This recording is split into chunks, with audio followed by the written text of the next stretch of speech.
Okay, we should be live. There we go. Can you hear me now, Grace?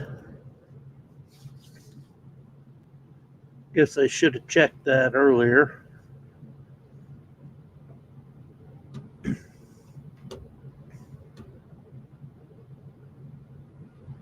Oh, great, great. And I gotta make a.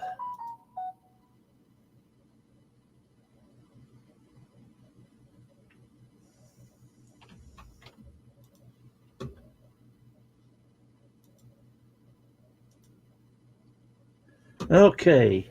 Ah, so I'm Dan, your host.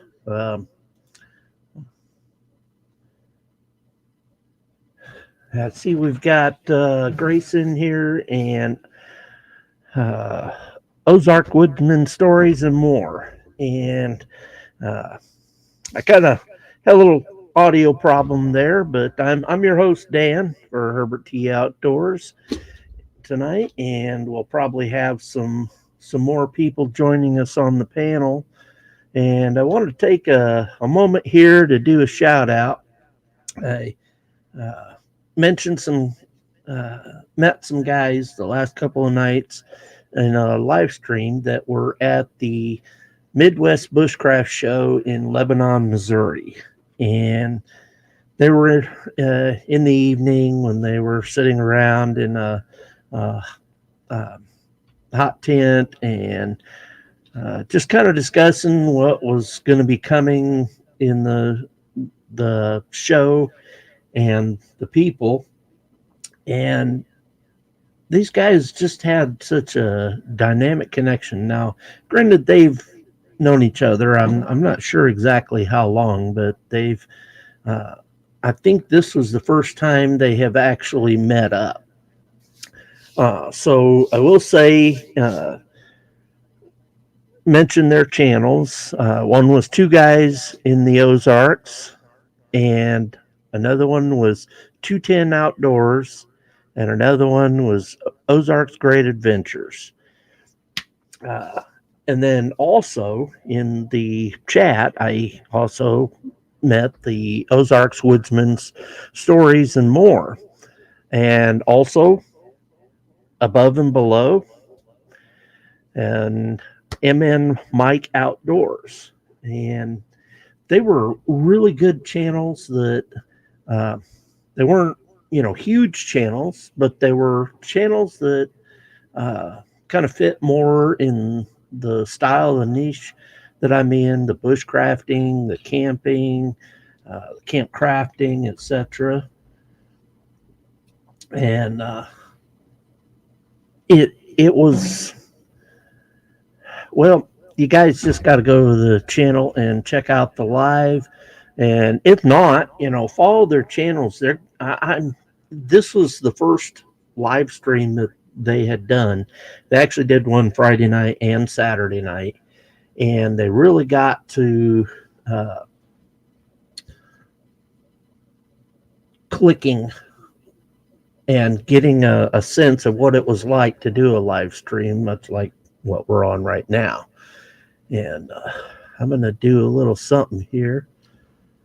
If you guys want to join me up on the panel here, I am going to put a link up here where you can possibly join me on the panel.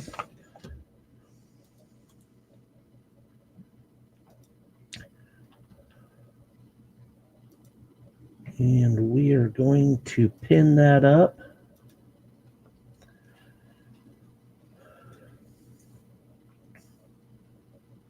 There we go. Yeah, as Ozark Woodsman there can tell you, the personalities of these guys were just absolutely awesome. And looks like we've got Colin here to join with us. We're going to bring him up here. How you doing, There we sir? go. Good evening, sir. Got like extreme echo and extreme close up at the same time. Is there still an echo? At the bottom, you can adjust the side by side. Let's see.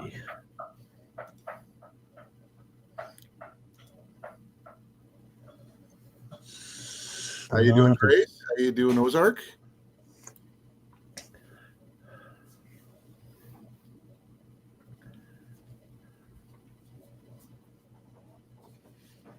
Hope everybody's doing well. I'm 5 days and counting before my surgery. Got a lot of good information from Grace, which is cool. I will attest that this guy here is really cool. We've hung out multiple times. Lies, conspiracy, fake news, propaganda. Two fat guys in the woods. I'm sorry. We were there. Yeah. But yeah, I just wanted to mention these guys' channels, and I've been watching some of their videos. I mean, Ozark's Great Adventures. He's kind of zany, so be prepared for a little comedy in his videos. But he's really strong at I guess putting together a really good video. Above and below just.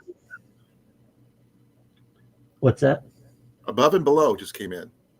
Oh, there he is. Now he is over in the UK, and I have been watching some of his videos, and he did one that he did a demonstration, or well, he was setting up a camp. I think it was kind of a stealthy camp that he wanted to do, and you know, you guys just got to go check out these channels. They're excellent, and it's good to see you above and below. And Colin, folks, for those who don't know if you guys are having problems finding the above and below, it's Above and Below Exploration is the actual channel name. So actually, I just give me a second here. I actually pulled them up just a second ago.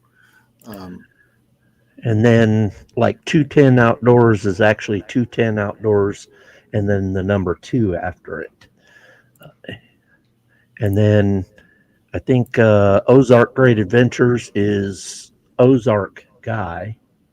There's Ozark's channel. No, I can't do that. Give me a second. Well, let me do that on. I got to go to YouTube. Dang it. Yeah. Do it this way. There we go. You guys will have to forgive me. A little blind tonight here, so I got to throw on the specs. And I don't?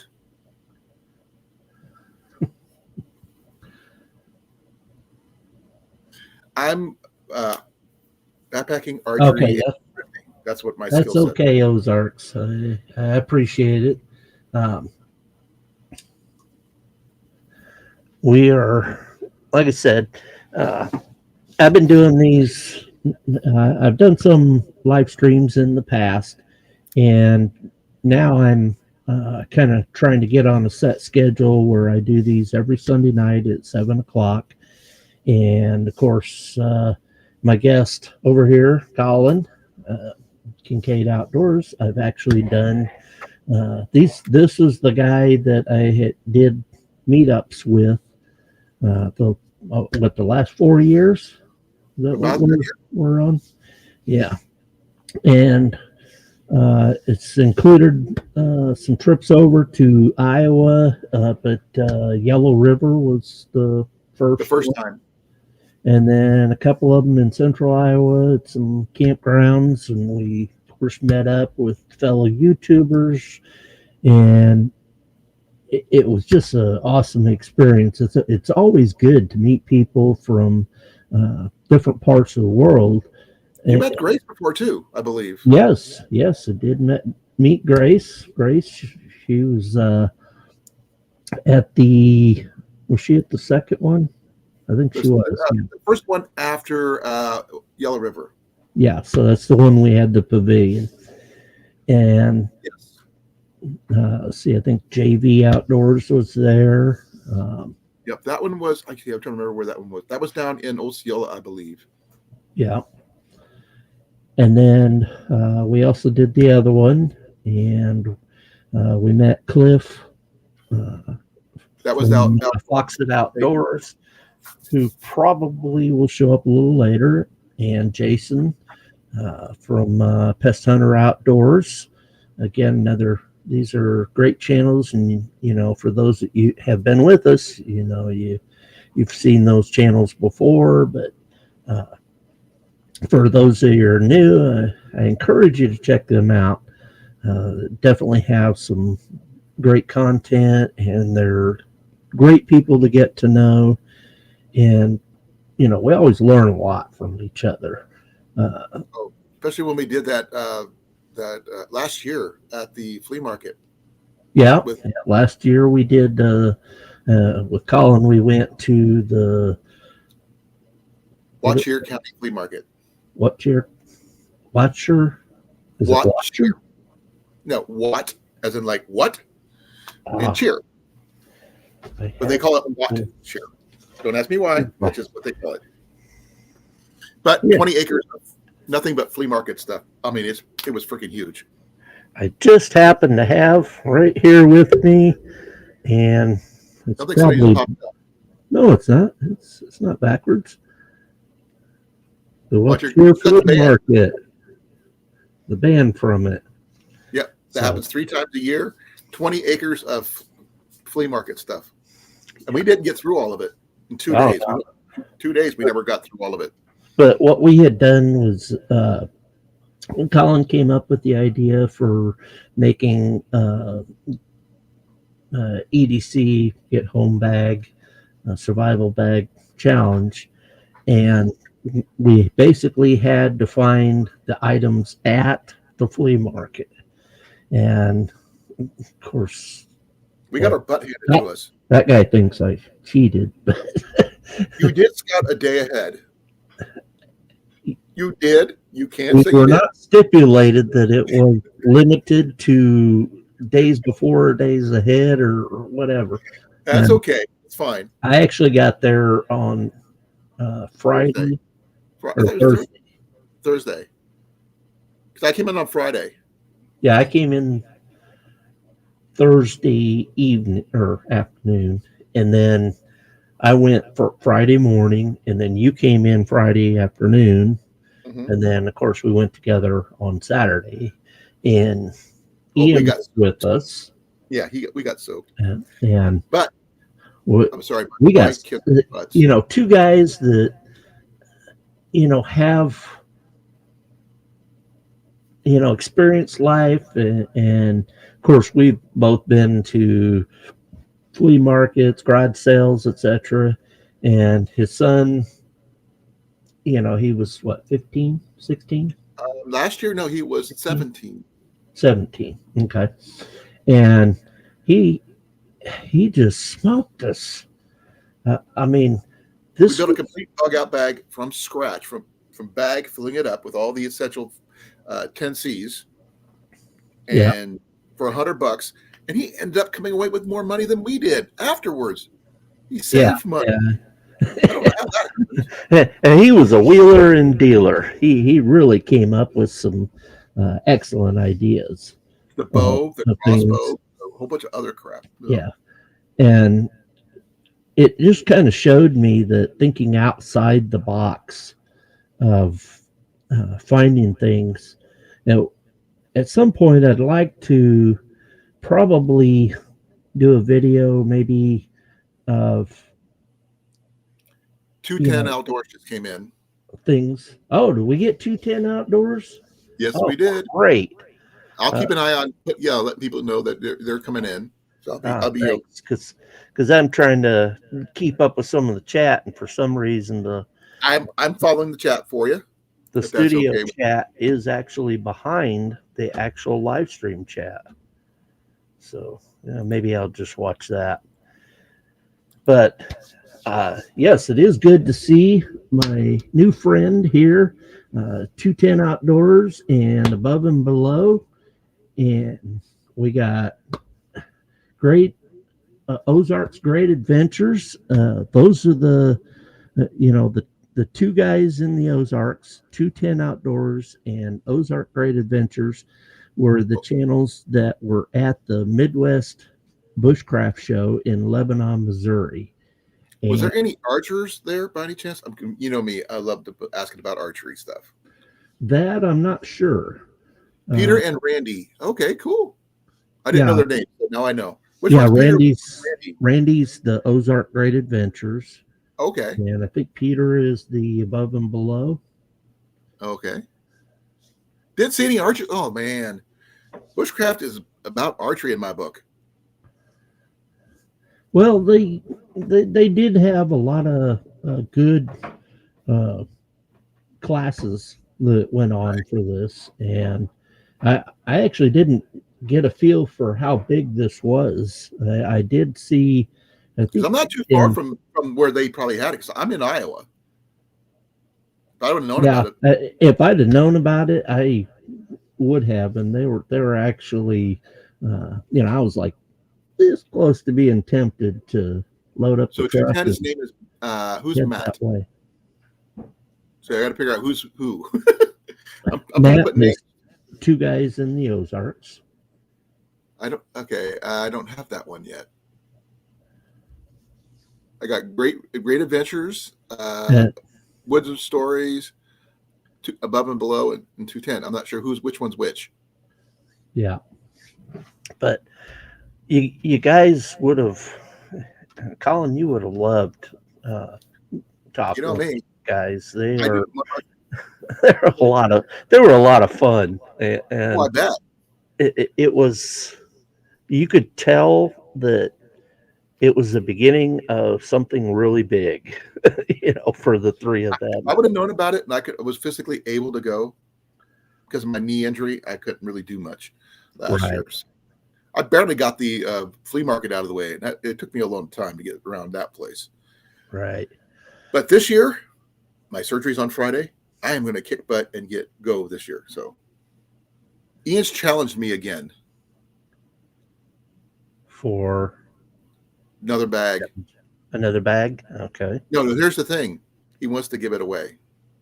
Ooh.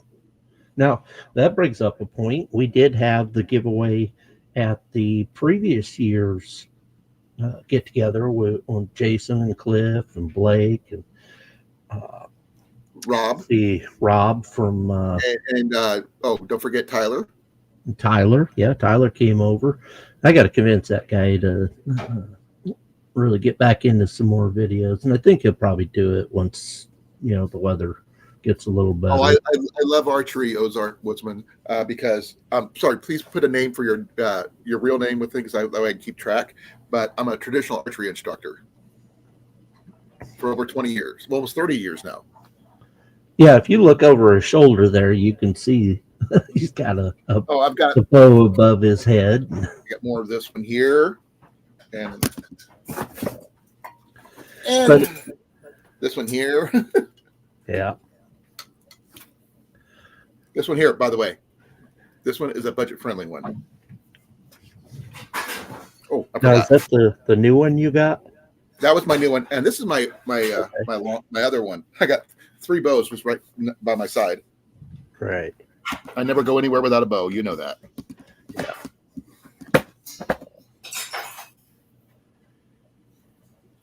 Like I said, I've been teaching for over 20 years. I know how to do it. Yeah, the only problem we have with Colin is trying to get him to actually turn the camera on while he's doing this stuff.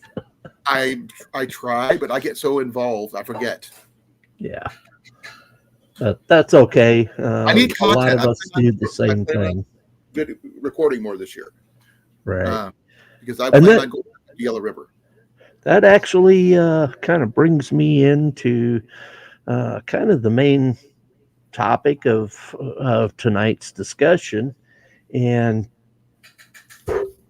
one of the things that I'm looking at doing here come, springtime, it gets a little bit warmer. I mean, I am getting older and it's getting harder to get out in those freezing temperatures. If I had a good hot tent, maybe I might consider something like that. But of course, the campground that I go to is a state park, and they require that all campfires be on the concrete pad or on the grill on the concrete pad. So it's kind of limited. Uh, so I got to talk to them. Maybe they can find out if they'll actually allow a tent with a wood burning stove in it or something like Okay, that. for a little bit FYI for your sake there, Dan, guess who's going to be joining me this year at the Washoe County Flea Market? Uh, Scott, Nope, Rob. Rob. Corn Oh fed, yeah. I heard that the other night. corn fed, and his wife. Oh, nice. Yep, So, same uh, location. corn-fed experience, or known as Rob, was at not last year's get together, but the previous years, and he actually won the Giveaway. survival bag giveaway that we did, and unfortunately, somebody was it Got a last year $5 broke discount. into his truck and stole all his winnings, and so. I teach traditional archery, folks, not modern compounds. So just to let you guys know. Yeah.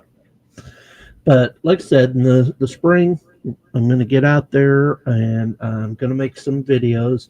Now, all these new channels that I just mentioned here, you guys see them talking there. Go check these guys out because I'm actually watching their videos to put into my mind how I want to do my camping video, because I've never actually done a video just about camping trip experience. It's been, maybe a how-to while I was there, or some scenery or something like that. But I really want to actually do a camping video.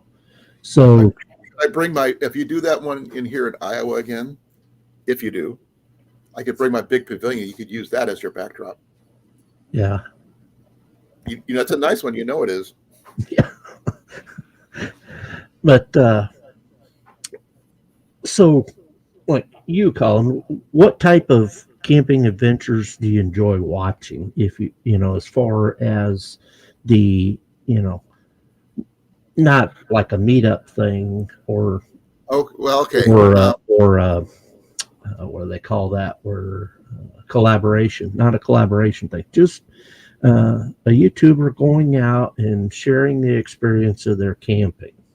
I've actually, the ones I actually enjoy, it's going to sound weird, is the ones that they show them no sound, just to let you know, no music, just them going through and setting up their encampment, no one talking or anything like that, just showing what they're doing, slow, steady, whether it's setting up their encampment, do it through Fast Track, that kind of thing, setting up, picking out a spot, setting up their encampment, just then slowing down and just showing the beauty of the place in first place. If you have a skill set such as flint and steel or bow drill or whatever it is, in addition to that, that's a bonus. And whether it's even slowing down and showing the knots tied to hold your tent up or something like that, because not everybody shows. They talk about the knots. I've never been good with knots ever. But I even got a book on it and I still can't figure it out. But just something like that to me, or if they decide to do a catch and cook, like sort of like a fishing catch and cook type of situation, or a hunt and cook or something, I'm all down for that. Yeah. Well, so I know I've seen a lot of these videos where they spend a lot of time basically showing brand new gear, high end gear that they got, and of course, I have no problem with somebody trying to help supplement their expenses for this type of videos and stuff, especially when tents cost so much, stoves cost so much, things like that. Yeah, go ahead. I have a comment to Ozark Woodland. Okay, here's going to be something funny. I own a Black Widow custom longbow and a Damon Howitt Hunter recurve. Basically, the direct opposite of what he owns. I'm left-handed, by the way, but so a lot of my gear is hard to come by. So I just thought it was really cool that he actually has the same bows I have, but reversed. This is my Black Widow longbow right here. 74-pound draw. Oh, don't kid yourself. This guy can shoot too. He doesn't say it, but he can. Yes, I have a compound bow. I got an X-Force Vendetta, and I also have a crossbow and a couple of pew-pews. But tell him about Ian's find. Oh, his crossbow. My boy found. But we'll discuss the bow stuff on your channel there. I apologize. And you guys, Colin is also, he does his live streams on Tuesday and Thursday nights, 7 o'clock on both of them. That is correct. Yes. And so, like I said, with the camping style of videos, I did talk to Cliff, and of course, one of the things he said he always hated was the scantily clad woman, doing crafting things. That discussion. They're talking about that kind of thing. Well, the scantily clad women doing the things that were just too much ridiculous. Like they'd be out camping, they're going to make a little stove for them to cook on, and they go walking up to a can that is sitting in the right in front of the camera, and they pick it up. The can has no blemishes on. It's like it's brand new, like it didn't even hold a soda or anything. And then they turn it into their stove, and of course it's it's not realistic. So and I like doing a lot of and I try to figure out the actual proper term for it, whether it's really considered bushcrafting or camp crafting, because I like working with that. I like that one. Campcraft. Because I work with like fat wood and making fire starters and different things like that. And of course, I also try out my bushcrafting skills. So I thought it might be kind of nice to include that into the actual camping video, because even to the average everyday person, just watching the camping video, if I did just bushcraft stuff and called it bushcraft and survival, it might get a little turned off by that. Or if I called it camp crafting, then the bushcrafting and survivalist might get a little turned off to it. So I'm trying to find a nice little happy medium of it. I've never heard anybody call it camp crafting, though. I have. It's actually a term that's been around for a little while. So I like it. It suits you. Yeah. And he's come up with some really cool ideas, dude. Yeah, I mean, you guys have no idea. I keep this notebook, and I've got it here in front of me. Got all your ideas in there. You're a lot more organized than I am. Kind of give you an idea. I'm writing down ideas for videos. Dan, can you do me a favor quick? I think you're getting a little feedback, echo on your side. Yeah, probably check your check your mic. Yeah, The just volume's fine. Just a little. I'm getting a little reverb back. Echo thing. let's see if I can switch the mic. They do have echo thing on there under your. How's this? Okay, testing. Let's do that one. Do the testing part. Testing. No, a little better.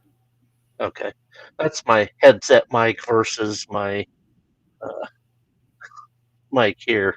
I'm gonna do a little work on it. Well, how's mine? Because I can't really hear mine.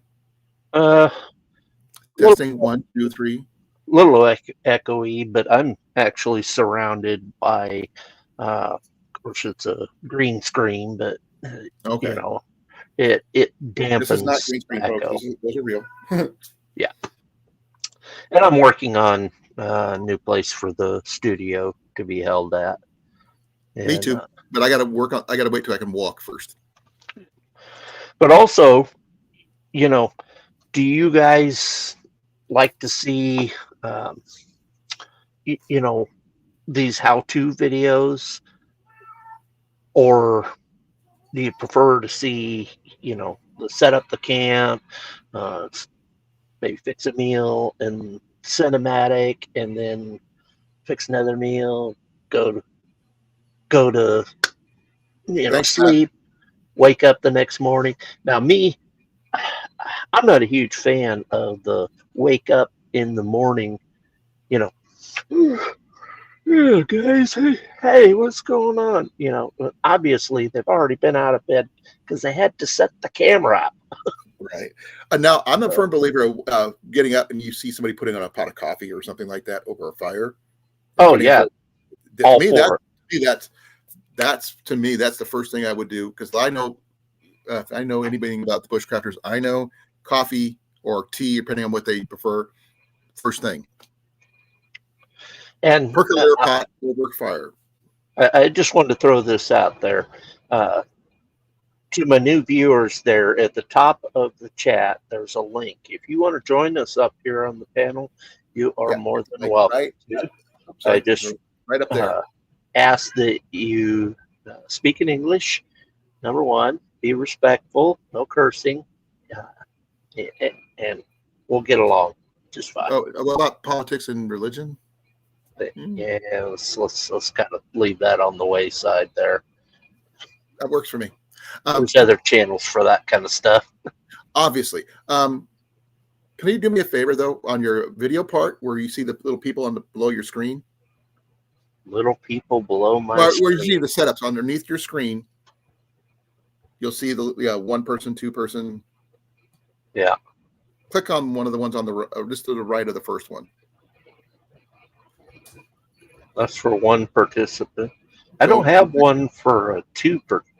Well, just click to the right on the one go down the line, because I feel like you're right in my face, and I'm not used to that. It's too extreme close up for me. It's actually not changing them. Weird. I can do it on mine because I have a Talk Studio account, and I haven't heard from Grace in a while. Just saying. Yeah.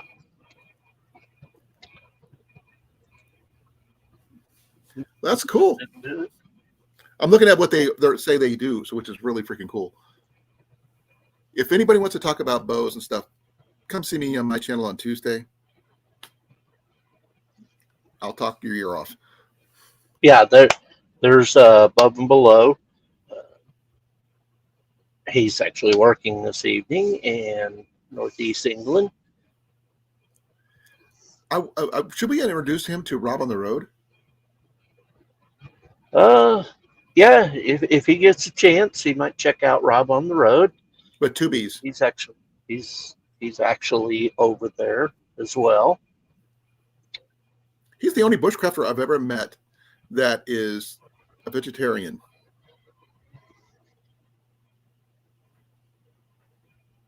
Just saying, he is. So Ozark's Great Adventures is saying that he likes the all sorts, camping, boating, exploring, caves, etc. And I like Yep, Rob on the road. doing. I would love to find a good campground that has like a lake or large lake or something like that nearby that I could camp close to the water, because I do have a kayak, a pedal kayak, and I'd love to get that out there and pedal around, do some fishing. I love bass fishing. Well, we did a lot Yeah, of that at the gathering. yeah, yeah. We got our butt kicked by Blake. Yeah, well, he's in Georgia. Is that right? Yeah, he's in Georgia. Georgia. Yeah. I will say this. I think the total amount of fish, I think I beat everybody with all the small ones I was going for. Cliff's got the longest walk.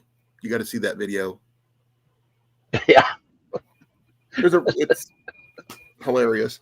The walk back to the truck.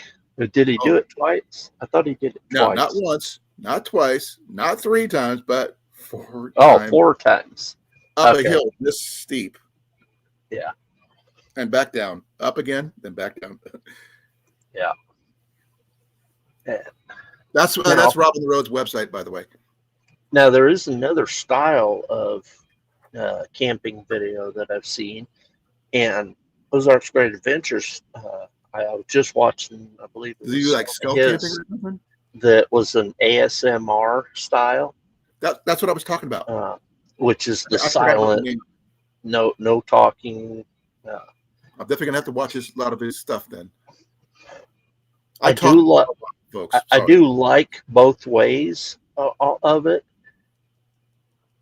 but sometimes I feel like, descriptions. I almost feel like I want to ask the person a question right in the middle of the video. It's like, oh, hey, you're doing that. Oh, well, So, and maybe that's the approach that works, is because it's intriguing and you want to know more, I think. So yeah, I'm when I have my GoPro up and everything, and I'm doing something, I talk a lot, as this guy can attest. That's my style. I like exploring. I like looking for things. Thrifting is part of all that. Because oh man, you never know what you're going to find. That's the big thing. You did your own little thrifting adventures too before we got together too. Yeah, you did the video at the Picker Nose. It was basically like an antique mall. It was called the Picker Nose. The Picker Nose, flea market / antique mall. Sort of like consignment thing, all rolled up into one.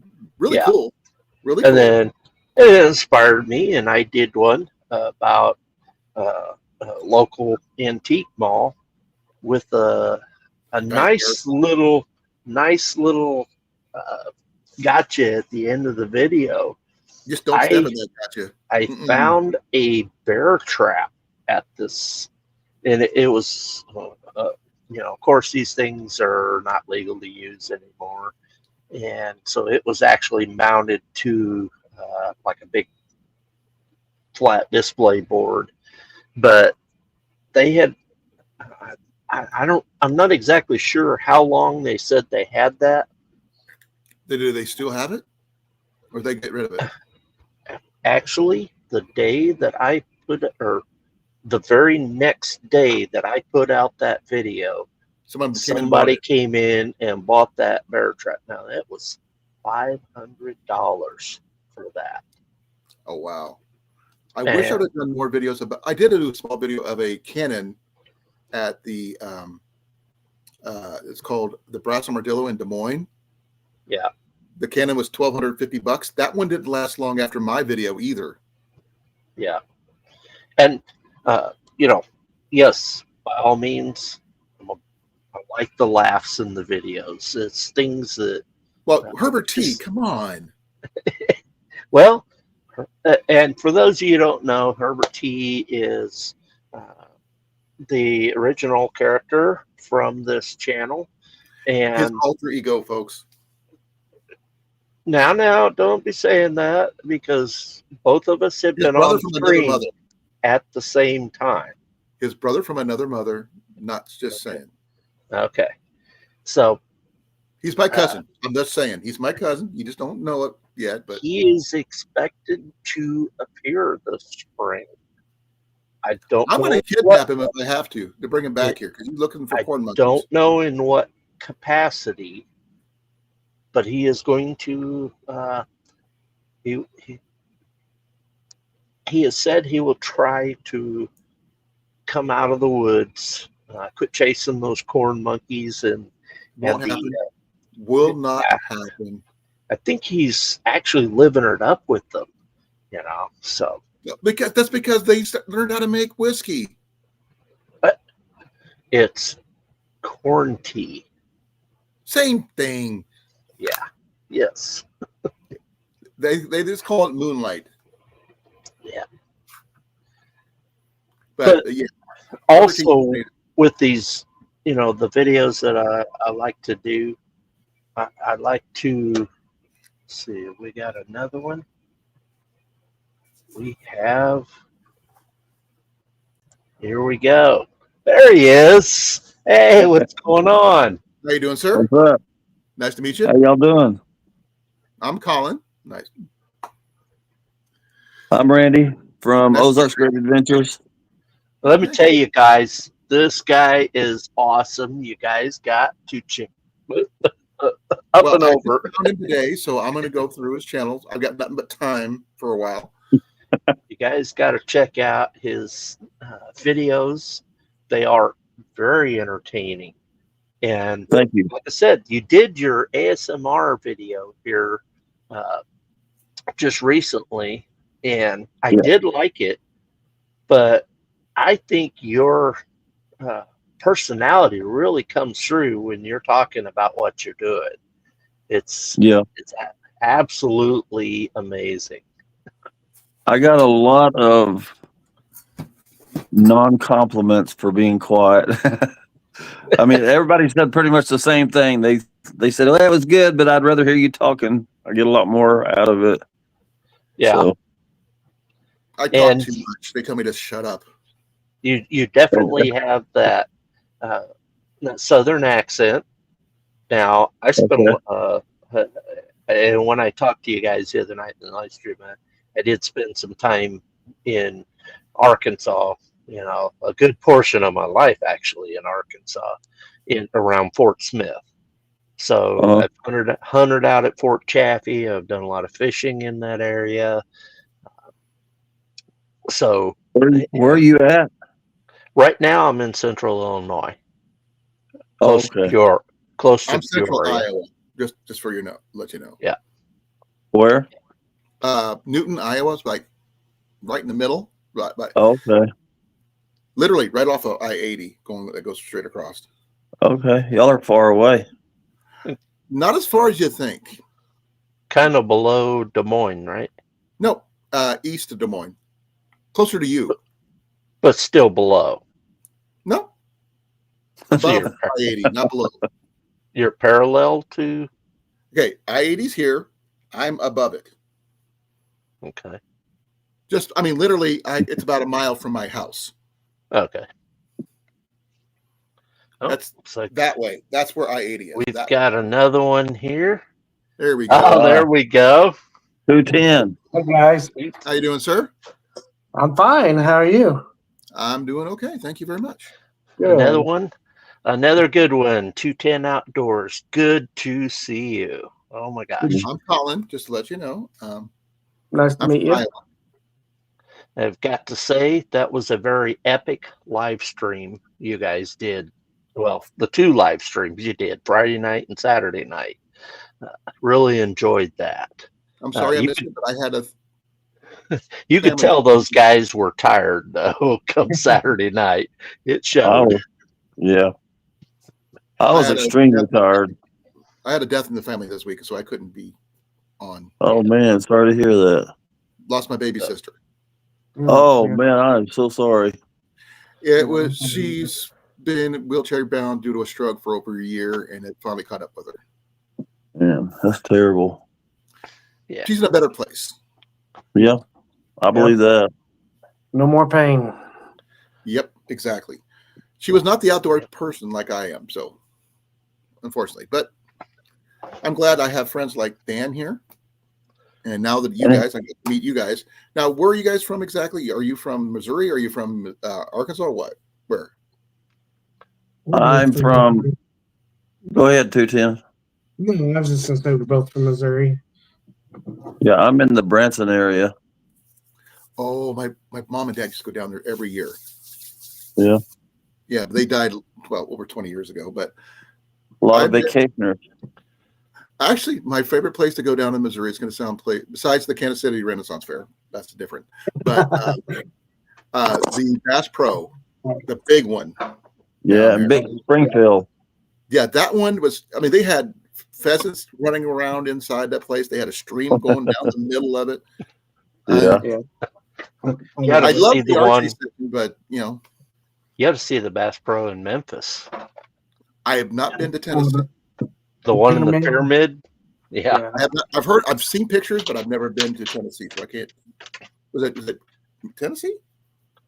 Yeah, Memphis, Tennessee. Yeah. Okay, well, to make sure I know there's more than one Memphis, but I've never been to Tennessee. Yeah.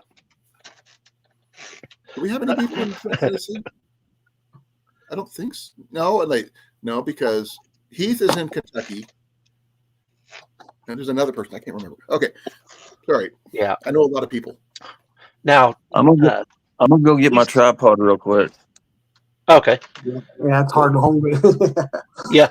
If you guys rotate your camera to horizontal. There you go. Now we can see you better. Yeah, I had to get the stand. There we go. It's a lot better. I may ask you about archery, so bear with me. It's kind of my passion. Yeah, I used to when I was younger. That's what everybody says. Now, 210, I never stopped, though. Did I catch your name right? Is it Dave? David, yep. Or David? Okay. Yep. Which do you prefer? David. David? Okay. I'm Colin, like I said. And I'm Dan, which is kind of confusing because it's Herbert Outdoors up here. Well, you can do what I do like this, Dan. Yeah. Just change your name a little bit and add your handle on the side. Yeah. Well, I guess I could do that next time. Yeah. I'm actually. You don't have to leave the channel to do that. Yeah. Yeah, I'm actually doing this with Streamlabs Talk Studio.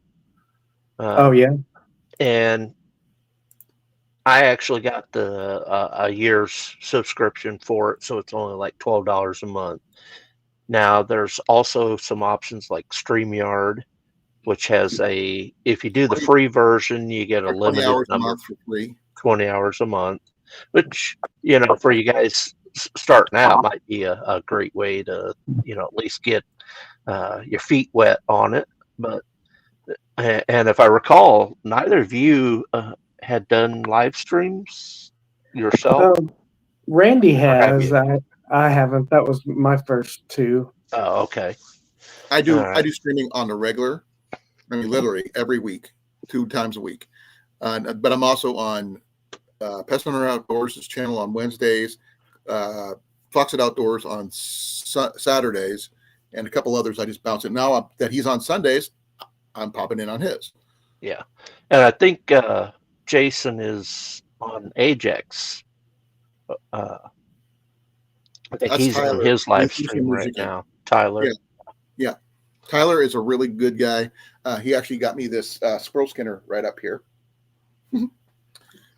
So it's a really cool thing for skinning squirrels. 3D printed and everything. There you go, Woodsman. But David, I think if you've got a natural knack for keeping the things rolling along, and Randy. I love your videos, man. They It just makes me laugh. Thank you. Well, like I said, I just found you guys today. So I'll be catching up on your videos. yeah. I'm Yeah. temporarily stuck at home due to a knee injury, and I got nothing but time. I already subscribed to your channel, so you'll probably see my Thank you. notification. Yeah, you're welcome. I'm gonna have to when I get off of here. I got several people I promised to sign up to, and I hadn't done it yet from this So, Randy, past you're the one weekend. that has the bows, right? That are like mine, but reversed. The what? Me? Yeah, you have the Black Widow and the Howitt No, that would be Woodsman. Woodman. Okay. Yeah. Yeah. I got the same bows, but I got a longbow and a recurve, but they're reversed of the ones that he has. I don't know And- why he's not on here. Yeah, And he's I on mean, here. He's look on at here. look at the I'm in on the video. Ozark Woodsman is Oh. in here too. But He's going to be you off at Rome guys there. actually probably got a good hit the ground running thing going there, because that live stream of the 3 channels together is just really going to help you guys out. Definitely. And some of us would like to get to the point of monetization, so we can afford a coffee and be able to fry an egg in the morning. I'm still trying to do that, and I've been at this longer than you have. Well, I not barely make not a buck per live nowadays. well. It's not about the cooking an egg. Learning how to cook an egg. It's about being able to afford cooking an egg. That's why you buy a chicken. For real. Yeah. Buy the chicken, I mean- get the eggs I for mean, free. it's to the point that hey, we're getting close to Easter now. Might just go get one of the Cadbury eggs versus they'd be cheaper than regular eggs. Yeah, for I real. saw a video of somebody actually cooking a emu egg. Yeah, those Yeah. are like, aren't those equal to like 24 chicken eggs or something like that? 12. That's ostrich. It's just a little over a dozen. And Oh, they is put the yolk almost filled the entire frying pan. But I was telling my wife, love, I love you. We need to get one of these things, because let's think of the baking you could do. Scrambled eggs or anything else for that matter. Oh, biscuits and gravy. Yeah, he was thinking of. Oh, 210 was thinking of the ostrich eggs equal one Oh, ostrich egg equals 24. It's the same thing.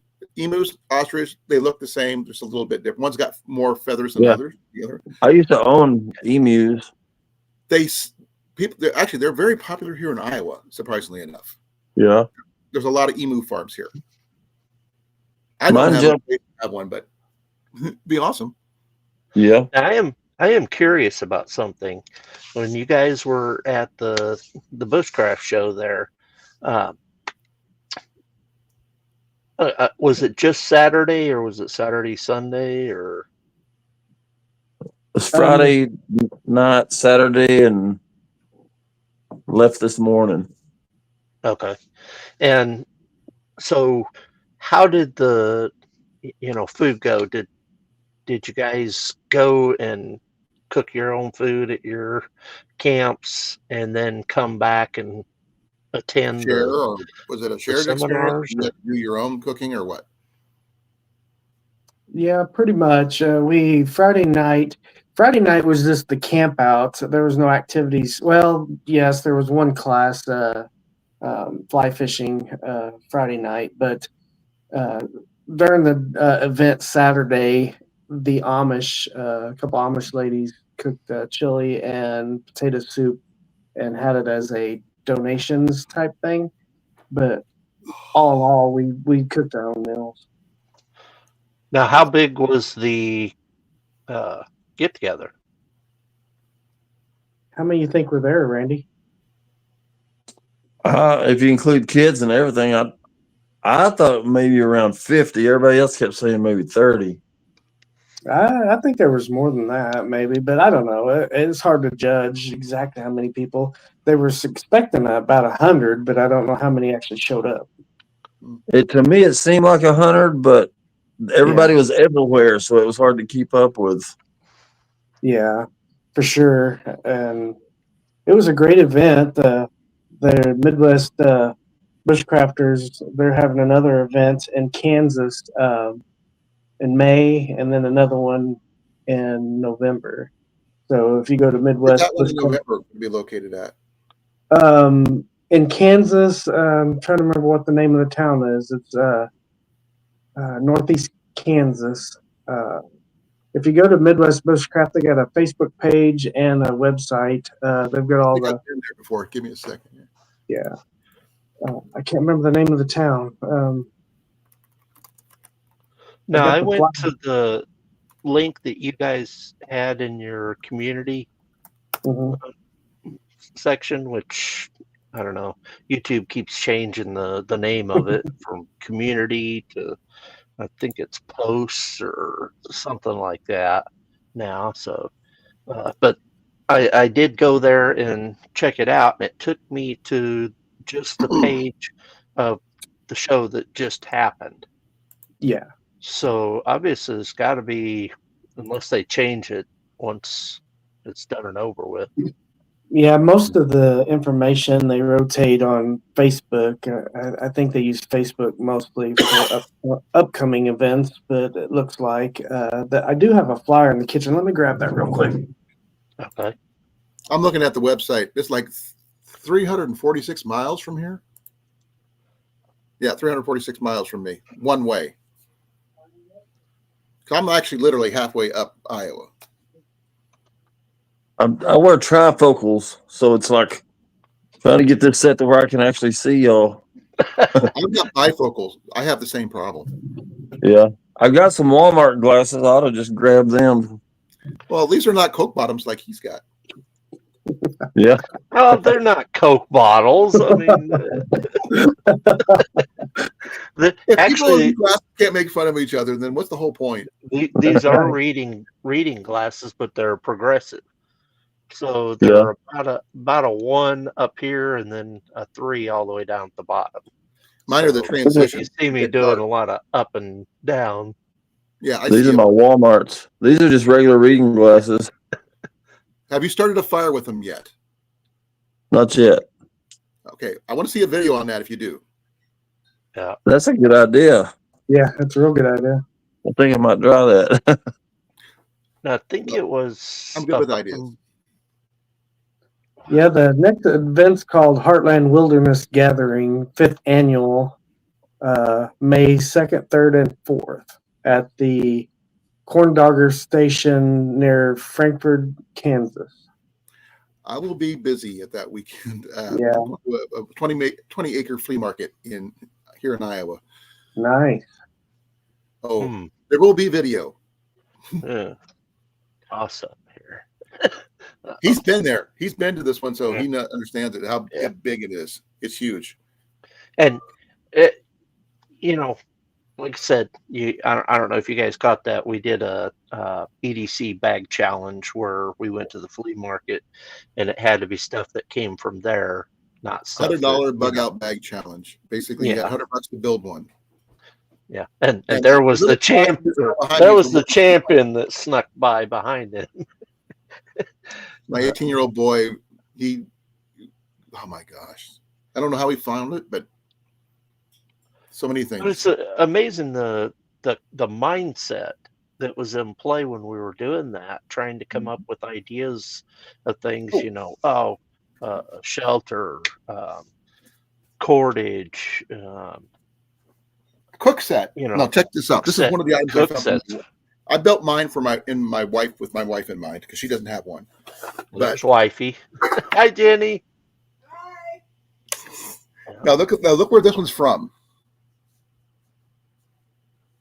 Toronto, Canada. Mr. Camper. I've asked several Canadians who do bushcraft. They have no clue where this thing came from. I even have another sleeping bag. It's from Canada too, at the same place. But the odds of finding something like this is like a Boy Scout one, but from Canada. Hey, just so y'all know, Ozark Woodsman said that he's been trying to get in and can't get in here. Check your list there, Dan. You might be at the bottom. Check your list. You might be at the bottom. I'm looking at the list. And You should be allowed more people than what you have so far. I wish I could. Wish I could actually, just right click on them and invite them or something like that. It doesn't work that way, unfortunately. Yeah. I could go off and see if he can come on a while. Well, I no, can pop down if you want me to. I have the highest level of addition, so I should be able to put as many as you want. Oh, I've got the basic one at $9 a month. I think like 8 on here at one time. Give me a second. Let's see what I can do. See if I can help. I mean,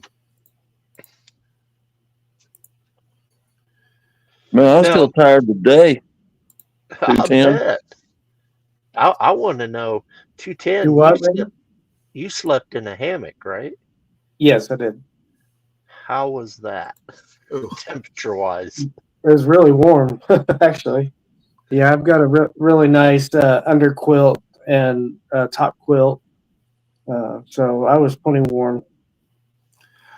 Dan, I think you may have put up your wrong link, but I clicked on that and it didn't come up. The link you had on earlier works fine for me. Did it work fine for you, Randy? Was that the one at the top of the screen? Let me try something. Yeah. Let me try. Did you nap today, 210? No, actually, I didn't. I was working on my video, and I lost a really lengthy part of my footage, so it's shorter than I like, but it's all right. It'll be a decent video. That's always fun. Well, that's the first one I've ever lost, knock on wood, but I got my drone, all my drone footage came out, but that's usually where I'll have glitches is in my drone footage, but it was great. See if that matches the. I just see if you click on that, see if that works. I can have up to 5 on mine. You can have up to 8. So you and Jason, you guys get the expensive ones. Expensive, but then when you average it out over 12 months, it's only $12 a month. But I can only afford to buy the month. I can't afford it for the whole year. Yeah. But Randy, I also wanted to mention you have really impeccably good skills at scene shifting in your videos. Oh, editing abilities, yeah. Well, it's not just the editing on the end, but he does have the, I see a lot of these like outdoors and camping videos where these guys, when they go from, hey, bud, and today we're going to be talking about the Ned Foss knife, and then when they snap to like a close-up look of the video, they forget to cut the long pause. What kind of cameras do you guys use? Sorry, I'm curious. I mostly use most of the videos you see. I use one camera all the time. What? And it's a Galaxy S22 Ultra. You can see you. Nope. There he is. The kid may look this like a punk. Hey, what's up? That's right here. He's good. What he does. Yeah, that's he over there. Yeah, there he goes. There he goes. What does he do? Okay, let's see here. He's an archer, bow hunter, fisherman, you name it. Okay. He's backpacked with me, and that guy knows how to find amazingly good deals. He actually talked people down from $50 for a bow, and he paid $5 for it. Oh wow! He's got some skills when it comes to the wheeling and dealing. And he keeps on. He's autistic, and people say, "Oh, I can't talk."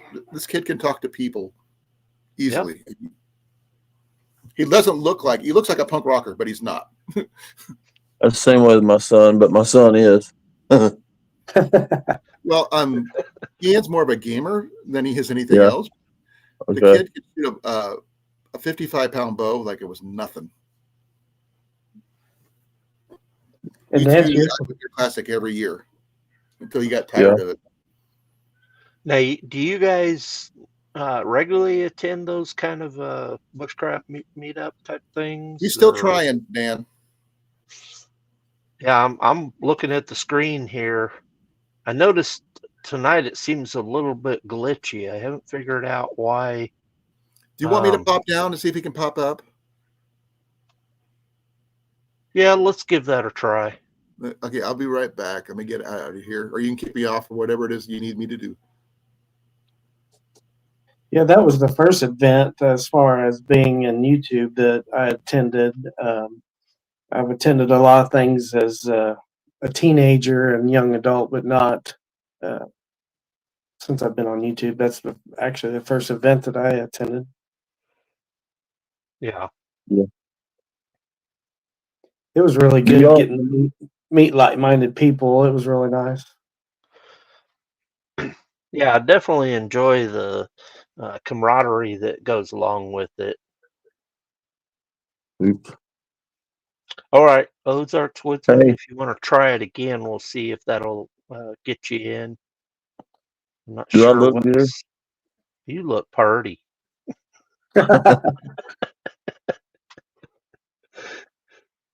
The screen went narrow again. Yeah, that's something I'm really trying to figure out why it's, because I can do all kinds of different layouts here. Yeah. Oh, that one was pretty cool. That one there. That one. That one. Oh. I like the second one.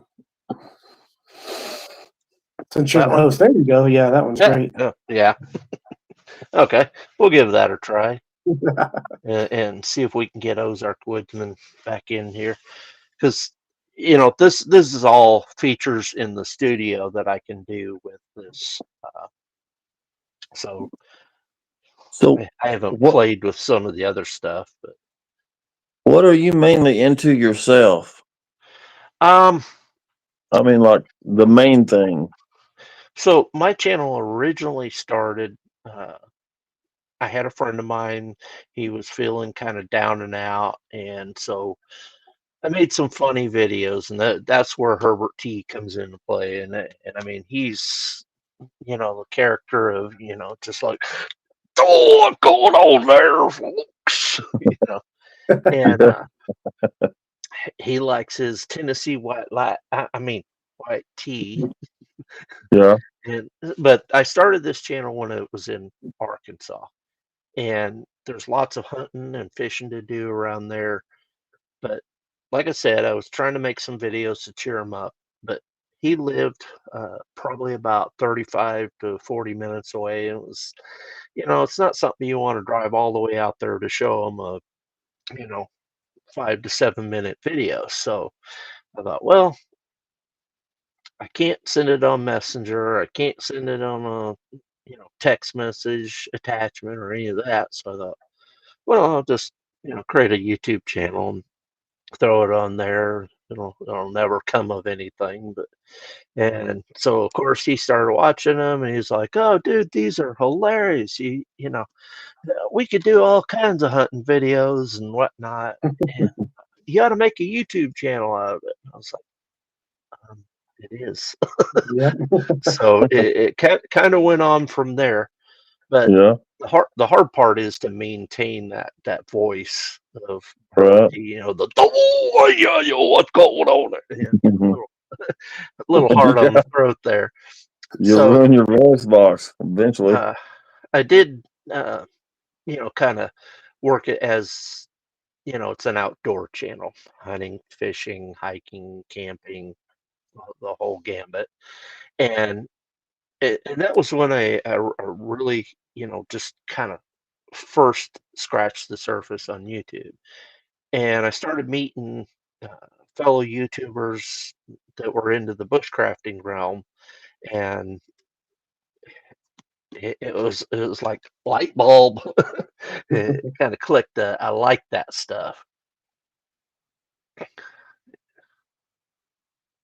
There's Cliff. He just joined us. Cliff, I'd like you to meet. Let's see if I can get this right. We got Randy over here, and we got uh, David over here. Some YouTubers I just happened to meet. Here's a story of a man named Okay. Brady. That's what it looks like. Reminds me Yeah, of. if we could get 8 Everybody up here, that would be cool. But then, Wow.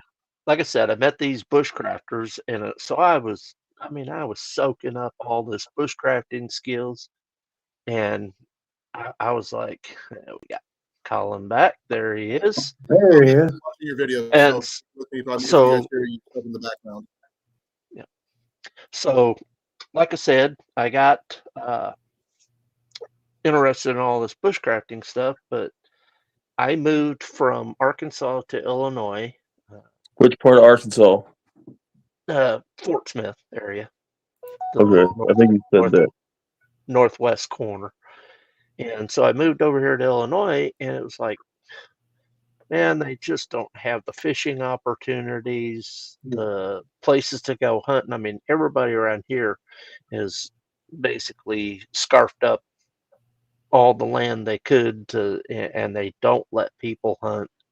Even on the public lands, they don't. That's the biggest Yeah. problem I have here.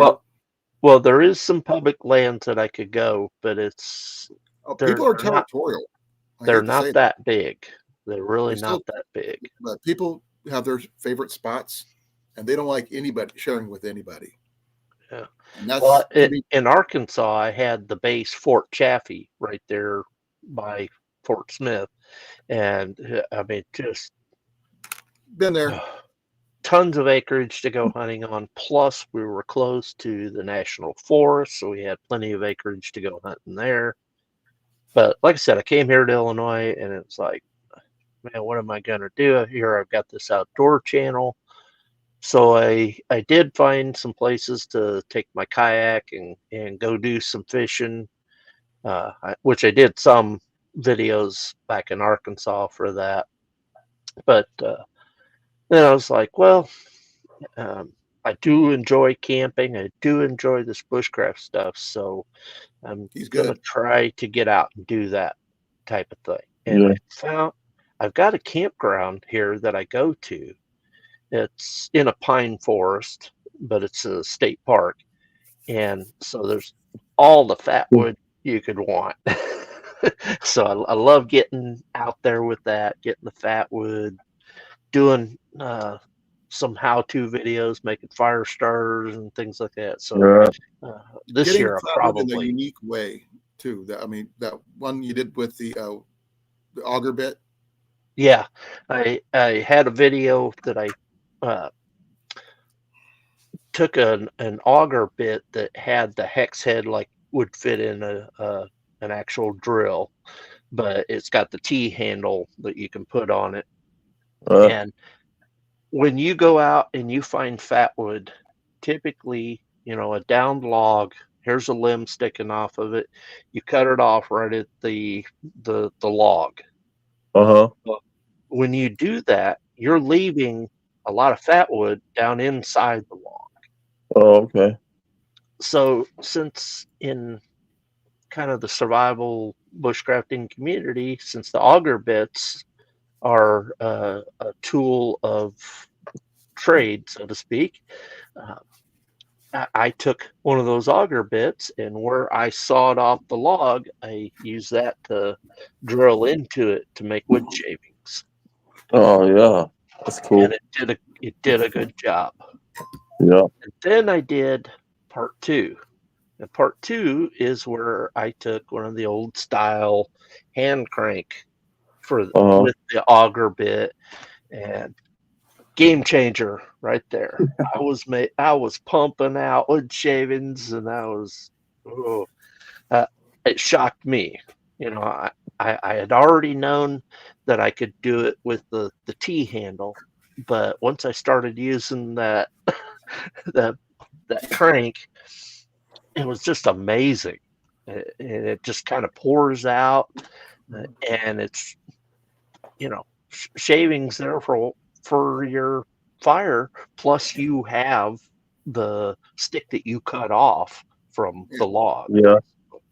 These Yeah. are a little bigger than that, but I like the longer ones because when you make your Swedish fire logs, I don't like the ones that are like the bits like that long. I like something you can actually make a decent fire that's going to last you a while. Yeah, Right. and that's something you would need if you're going to do that style of, where you're extracting the fat wood that's left inside the log. So I was watching a video real similar, kind of similar to what you're talking about. But he was like, this guy was taking those fat wood shavings and put them inside the can, like a tuna can, and put melted wax over it, and then put more, and then more melted wax. And then he'd put more shavings, and he just kept doing that until he had a whole can full of the fat wood covered in wax. And he said it would burn for hours. I've seen somebody do that with chainsaw shavings, from with Yeah. sawdust. My dad worked at a sawmill growing up, and we used to be able to get, when he did the pine trees and stuff, just get it from a big pile of just cast off sawdust and do that. Yeah. No, I kept saying fat wood. I don't know if that's what this guy was using or not, but it just reminded me of when you was talking about it coming out in big old chunks. yeah. Well, I've had, almost not quite, powder sawdust shavings. I've had it from that size on up to when it comes out in chunks. But I mean, the closest thing I could describe it is just like a cashew. Yeah. But it was big fat curls. They ignite nicely with a ferro rod. But I kind of think it's defeating the purpose if you're using fat wood shavings and wax together, because the fat wood itself already has what it needs, the resin, to. I think the wax was to make it last. It was an extender. Yeah. It is an extender, but it's kind of defeating the purpose. If you're going to do that, save your fat wood and use regular wood shavings. Or you could use sawdust. birch bark. Birch bark works really well too. Yeah. That could have been what he was using. Yeah. I don't know for sure. Because I'm not sure which one has the most oils. I think good evening, Jason. Hey, Jason. Howdy, Jason. I'm not seeing any. Are y'all able to see a chat? Because I don't see any chat. Yeah, I see it. Side, a little bubble thing that should be off the side, but you've got your phone though, right? So it might be a little different. Is it Pest Hunter? Yep. Yeah, okay. That's Jason. So Jason, we have some gentlemen here with us today. We have Randy and David. Of course, I'm looking at the screen here, and it looks like they're below me. If I look at my live stream studio, they're to the right of me. So I'm not going to point, but I'm Randy. Is David, and then we also have Randy. And of course, everybody knows Colin. So Jason is one of my, I don't want to call him a regular, because we both are active on each other's channels. We've met at one of the meetups with Colin there. So and he's literally used to be East Pest Control originally from Arizona, now living down in Texas. So he also is into gardening. and air rifles. So, Oh, that's cool. And there's he does pest control with his air rifles in his shop. yeah, they actually have a running cat door. total going between I think it's him and Ajax. Ajax. And Yeah. don't forget, the cat got one this year. Yeah, The cat actually got the rat. So a neighbor cat of Jason's got one but of it the claimed rats him. that he was. You should know that. training in. The cat distribution system strikes again. But Oh man, Oh, don't start that. You know those things are contagious. man, dude, I'm glad you came on because before y'all came on, I got a text from Woodsman that says, "Hey, this guy's live or whatever," and because I was trying to figure out what to do to stay awake. I am so tired from this weekend, but I can't go to too. bed too early. Okay, quick question, just because I'm curious. Are either of you guys prior service? I'm not. I'm no. Okay, I'm Air Force and Army. All my family. My dad was Air Force. My nephews were Army. My brother was Navy. My grandfather was Navy. I was the only one that didn't serve. But My wife is Air Force, and my boys, he can't go because of his autism, unfortunately. yeah, He loves the gear though. He collects it. He'll talk your ear off about the collection, his collection, if you let him. Hey, Mountain Dew. you modeling off this Mountain Dew now? this is the shameful, let's Mountain get Dew him to plug? sponsor my videos type thing. I tried for years to get Pepsi to sponsor mine. It didn't work. Now, have you guys ever had a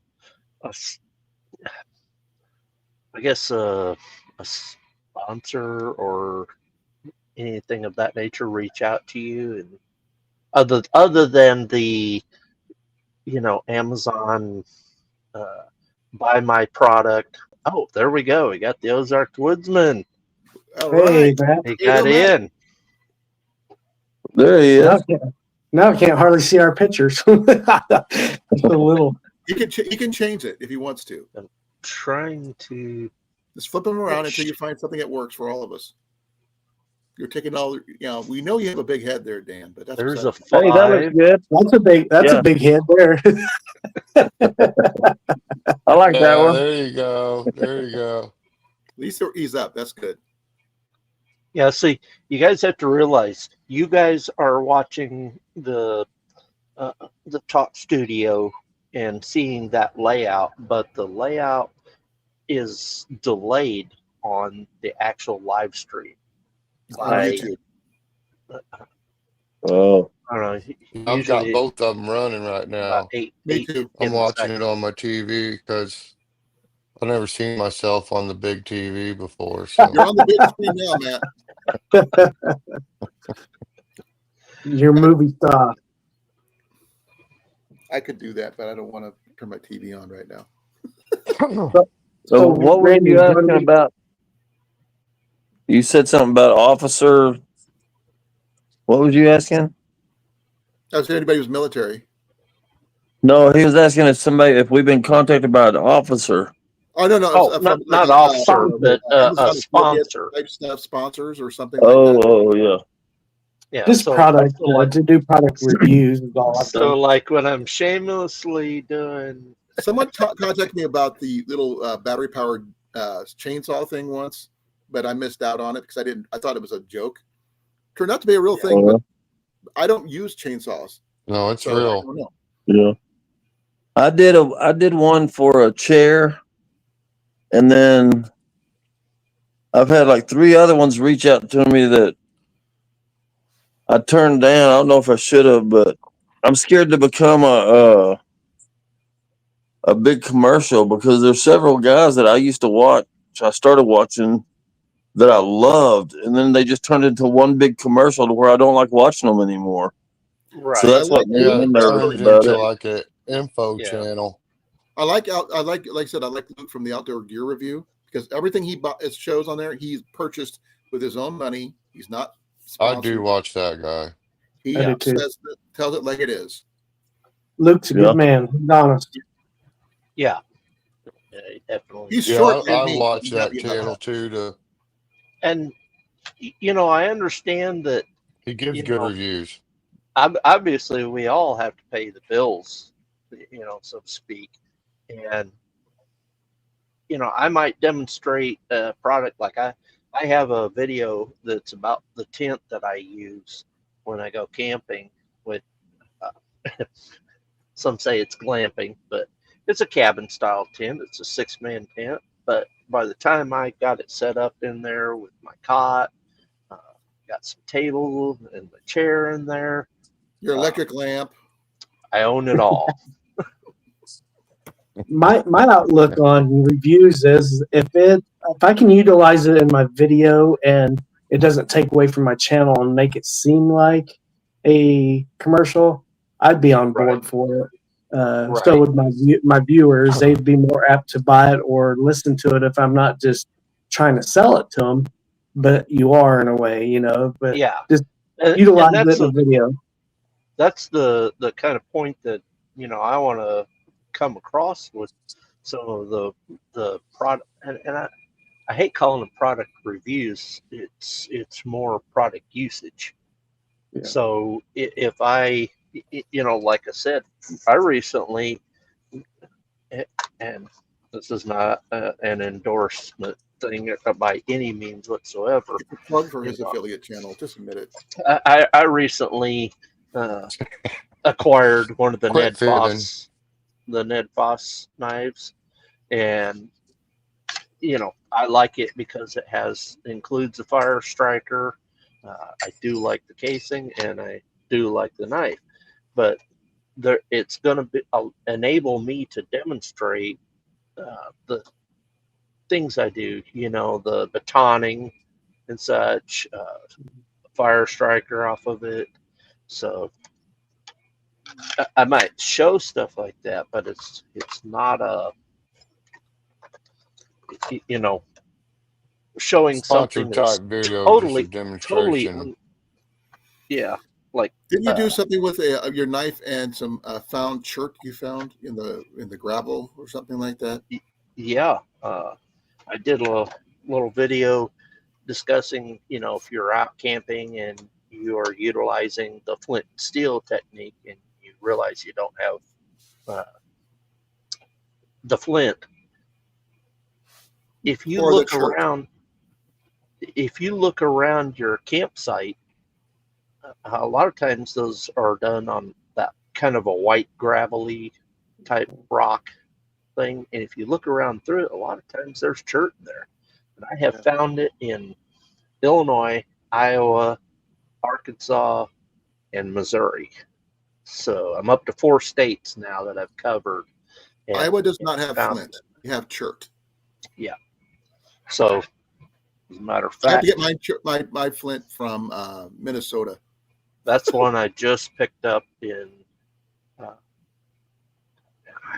If I'm not mistaken, I picked it up in Lebanon, Missouri, when I made a stop on my way through Yeah, to Arkansas. Missouri's covered in quartz and dirt, or Yep. both. I guess some people call it the same, but There's dirt to another me one. is more of an orangish red color rock, where quartz has that grayish white color to it usually.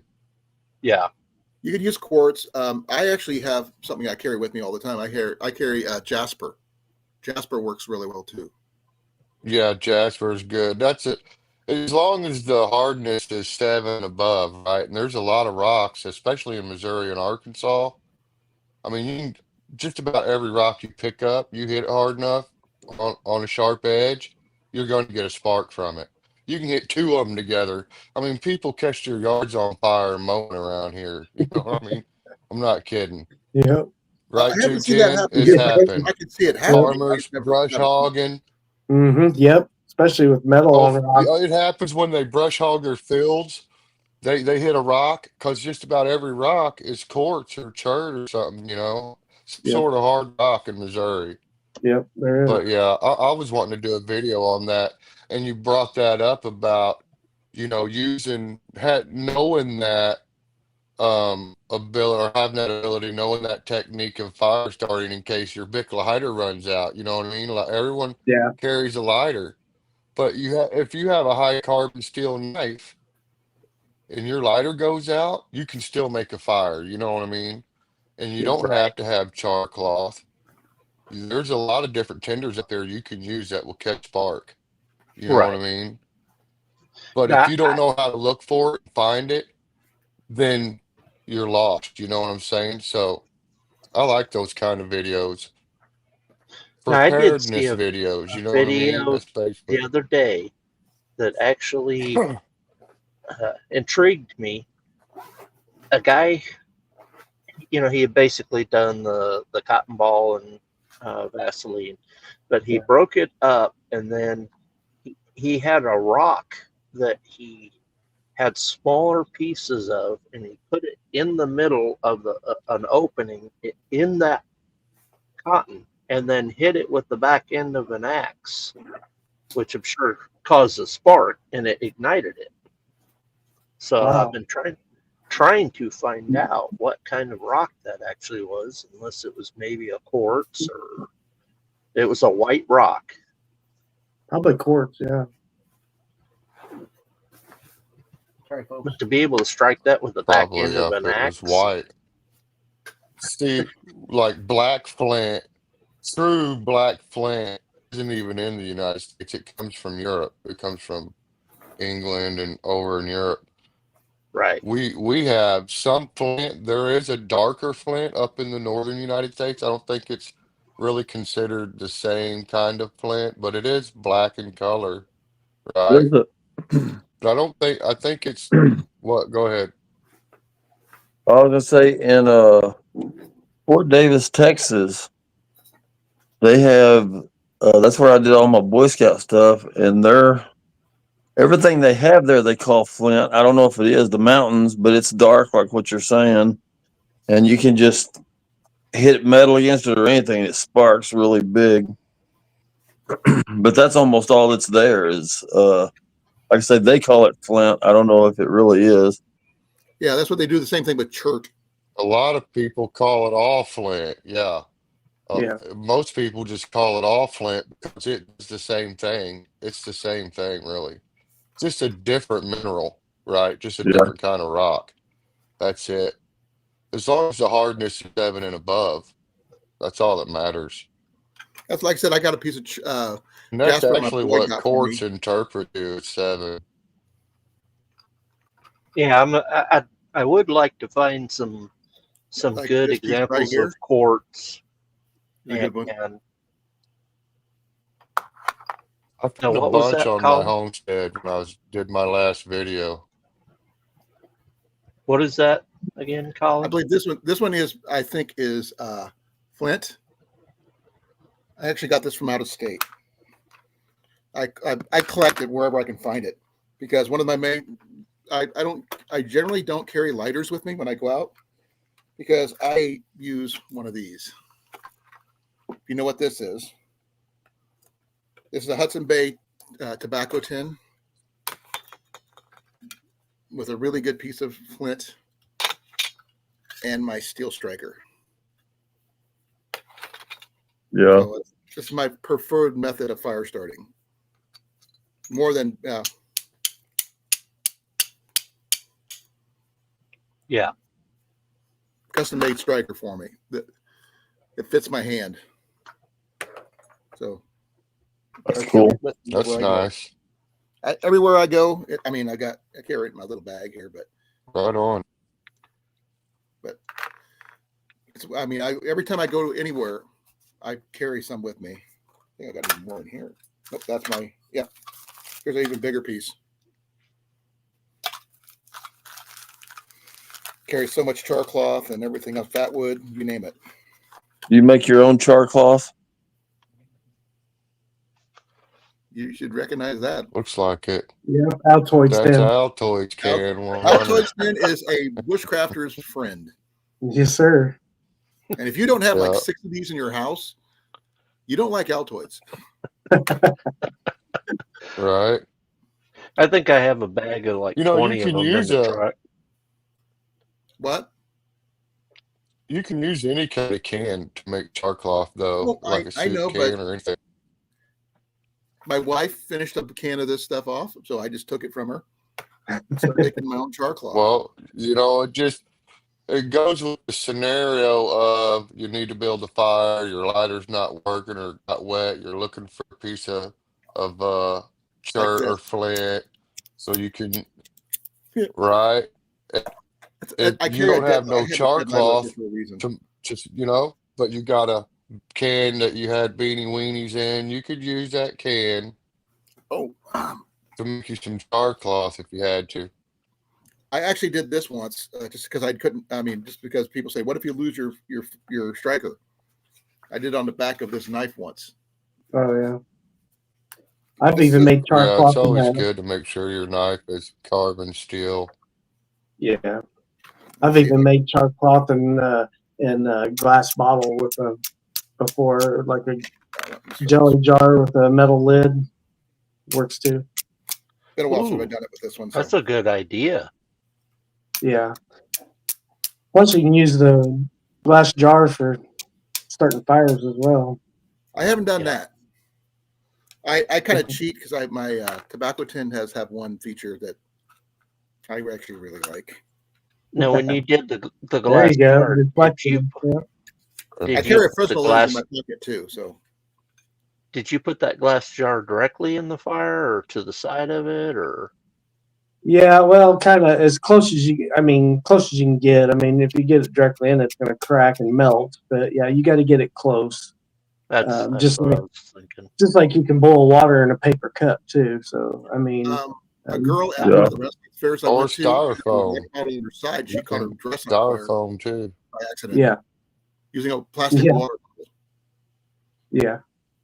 There's a lot of things, but like you say, I mean, I usually don't do any kind of That's okay. instructional videos because there's a million people doing it. I just do what I do, and I started doing YouTube just to kind of document my trips. If people wanted to watch, that was fine. I mean, I can do bushcraft, I can make bow drills, I can do it all too. But there's this, like we all know, this genre on YouTube is so saturated. I mean, we can't yeah. hardly teach another bushcraft or anything new, really. A few things. It's all the people who are watch like Dual Survival or Alone Yeah. or anything like that. But Yeah, with I kind of think that to push, techniques, like I did show the instructional video about using the auger bit to Yeah. the wood shavings, but I tried some of the more popular techniques, and I just didn't look good in bikini and leggings. you couldn't wear those TikTok I pants that thought about doing that, switching to a G-string. I thought maybe that might help. Ooh, Get some clickbait with a G-string. Yeah, or Speedo. We could do a Speedo. Now there I'm out is of With speed. there you is put a a speedo on, YouTube I'm out of here. Yeah. there is a YouTube channel out there.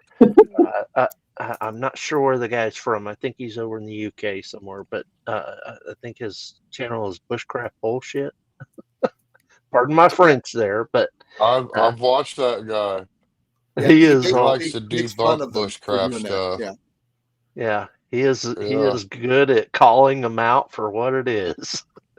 But the thing is, some of the techniques are not wrong. It's just that the naked lady does not need to be there. Hey, this Yeah. guy Being Grace, all revealing and this guy Grace Martin. Are y'all watching chat? She's here. Yeah. Grace does. uh-uh. Well, until her riding lawnmower died, she used to take a riding lawnmower without the deck and go out and do her own outdoor videos and stuff like that too. Well, I was going to read what she had said. Seems most people use ferro rod and flint and steel, but I always carry a lighter just in case. Is that what y'all were talking about? Yeah, I carry two. Yeah. I Yeah. actually carry two small mini Bics that are got the zip ties open where they would not be depressed and dead by the time you need it. Yeah, I've got Yeah, I'm always a few steps behind. So I've got multiple methods, the ferro rod, the flint and steel, the lighter, let's see, I know there's another one that I had. There's chemical, there's solar, which if you use your Fresnel lens. Yeah. There's Fresnel electrical, lens. there's a battery and steel wool. That's a common, Friction, a popular one. Yeah. compression fires. I'm the only one I'm not a fan of, which Dan and everybody who knows me makes fun of me, is I don't believe in bow drills. Yeah. Because it's a calorie game. And you burn more calories trying to get a fire started with that than it would be to try a different method. Which is why I like flint and steel, because it always works. Unless it's really wet. I think preference. I think it's preference. Maybe area, and how bad do you need the fire? You know what I mean? Flint and steel is definitely better than friction. Surefire method works best. But whatever works best, a lighter. Yeah, whatever works, right, for the situation. Yeah, a Bic is definitely easy backup. Yeah, I mean, if you're going hypothermic, you're not going to waste your time if you've got a lighter in your pocket, obviously. But I mean, it's just a lot of it's common sense. It's you should always have or make it minimum of 2 forms of fire. I think a bow drill in sub-zero temperatures, you'd never get a fire started that the way. Moisture content in the wood, and the fact is, you will be working up a sweat, and if you get cold and you sweat, you die. I don't care who you are. I was an Army medic for 12 years, and I've seen too many people be idiots about it. Yeah, it's definitely dangerous. And the thing is, like I said, I go with the easier methods, because keep it simple, stupid works. The KISS method is a big thing. Yeah, simple, stupid is good. Anybody want to buy energy? You know what I mean? What was that, Randy? Well, I was just talking about putting my bow set, my fire bow up for sale. I've been asked if anybody could, if someone, I think it was Dan here, who has asked me if I could start a fire with my bow. I've got multiple 12 bows, and I wouldn't want to damage my bows that way. Even though I've got this, the most of the kit for it, I don't believe in bow drills because it's just too much of a calorie game. Have any of y'all checked into the Mountain Man stuff? I do rendezvous, if that counts. Yeah, it's like the bushcrafter on steroids, basically. Yeah. I got this one at one of those events. Yeah, I wanted to join into that a long time ago, but I think they're way more advanced than me. They're not that. They're very. They're really. Yeah, cool they're people. very accepting. It's a very accepting organization. And a lot when of I was trapping a lot when I was time. younger, I was in the Missouri Trappers Association. Yeah, I've heard of them. District 5 director. Yeah, and I went to a few trapper rendezvous, which are set up just like the Mountain Man rendezvous. Man, everybody's welcome. You know what I mean? They're nice to everyone. And they love the fact that I bring my fun bow. time. It's a good time. Yeah. I don't have a black powder yet, but I'm looking to get one. But you don't have a what? It's traditional muzzleloader. I don't have a muzzleloader. Oh, okay. I'm left-handed, and finding left-handed gear is near impossible. I'm sorry to say. And before someone said, "Oh, you can use it right-handed," no, I can't. I tell you what, man, they're tents, canvas tents, and teepees they had some at this last thing. Those things are so cool, man. Dan, tell me about mine.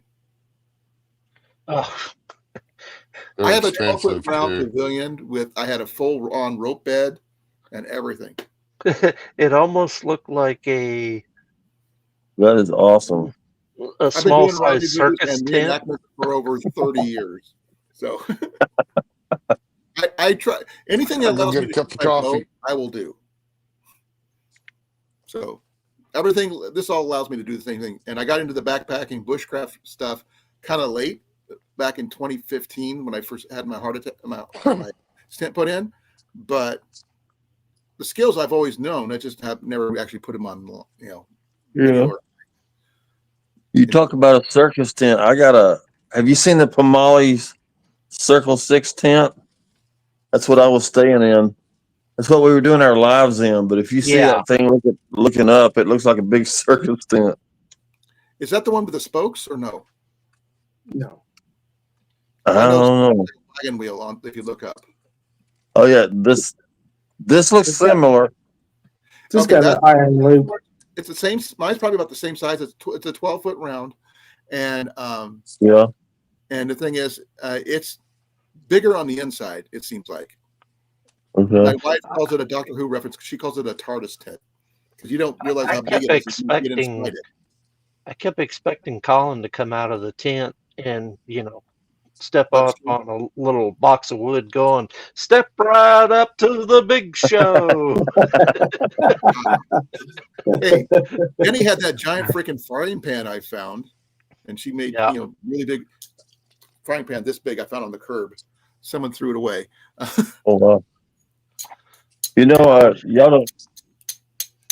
Minnesota Mike, 210 knows him, and I think Woodsman knows him, but Minnesota Mike, this guy we know that lives in Minnesota, of course, he's got one of those tents like what you're talking about. I think so. This thing is so huge, his whole family stays in it, and it's held up by one big old huge pole, and then they divide the thing up into bunks and different rooms. That they even have a porta potty in it and everything.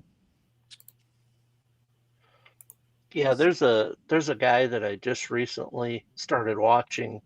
He's kind of almost like Luke is about tents, but he's in somewhere in the UK, I think, and he's got about as many subscribers and stuff. So he talks about all kinds of different tents, but I think he did one where he had this really huge inflatable tent, and so basically it had like the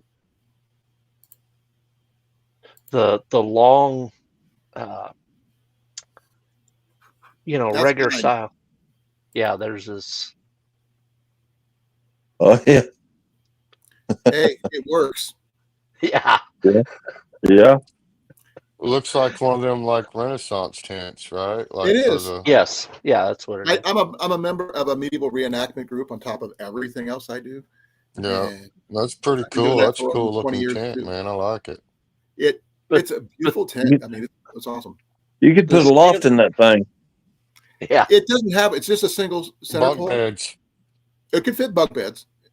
It's got a full size bed, rope bed on there. It collapses down to like nothing. It's very That's comfortable. cool. Well, this tent that I saw the guy do that was a air tent. I've seen It was those. actually set up like a T. So, it had a long ways this way and then one that met into it this way. So there was a room here and then a big open area. So this was like the common area. The Is that the one doors that on had both the ends. wood stove in it? Yeah, he had a wood stove in it. Yeah, I And remember he seeing that was one. he had gotten into the evening. It was raining and he had cooked dinner. And I'm not sure if it happened right at the end of his cooking dinner or if it he had turned the camera back on after it happened, but the tent basically collapsed on him. I don't know if it had a leak What? or something, but here he's got his wood burning stove going on in there. It's pouring down rain, and the tent just kind of folded in on the middle. I don't trust inflatable anything. Yeah, and it really got me to thinking, boy, if you ever got a inflatable tent and you were out in harsh conditions with your wood burning Oh yeah. stove going, and That means everything's going to go up in smoke. and you suddenly got a hole in your tent, How are you going to get that stove out of it's not like you're going to walk up and grab it with your hands and pick it up and carry it out. It's going to melt your tent. It's going to be, it'll be literally rubber in your hands, and you're going to get some third-degree burns. Easy. Yeah. That was Kent Survival, by the way, that episode you're talking about. Yeah. Yes, it was. I saw that one. Yeah. He does some really good videos. I've been watching him from way back. Yeah. Well, like I said, I go around YouTube, and I'm always trying to find, great channels like these guys, all these guys. Like I said, Friday and Saturday night, I was just amazed at, here's some more great channels, and they got great content. Yes, that's what I've been looking for. Yeah, We Grace try. is a chat. She's actually, saying she was talking about seeing too many experts fail at friction fires and stuff like that. Yeah. I say if you can do it, more power to you. But to me, if I'm in a survival situation, I want to save as many calories in my body as I can, and I will try to use what methods I know best. Whether if it's a lighter, great. If it's my ferro rod or my flint and steel, awesome. But just got to go by the conditions and make sure you don't overexert yourself. What about the piston? I actually had a fire piston. Anybody? My bug out bag got stolen a few years ago. I had it in there. Someone stole it. I've Those been work really thinking well. about Do making not get the one. new ones with the valves on both ends. Ignore those. They don't work. You need one with a solid, like a copper tube with a solid bottom and just good compression chamber. Otherwise, Oh yeah, I'll make one. I'll make my own. yeah, I've there's only a already few looked on up. Amazon. There's patterns quite that a are few good. videos out there on how to make them. Yeah, Super that's simple. something that I kind of want to add to my repertoire of fire starters, a fire piston, but I'm Fire not pistons are good. I'm not convinced yet whether I want to make my you got own. to use a lot of exertion on those, though. I will say that.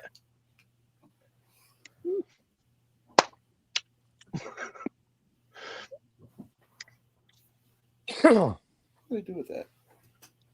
There's a lot of methods, that's for sure. There is something A that lot of always. A person should learn as much as they can, no matter what, right? I mean, Yeah, why not?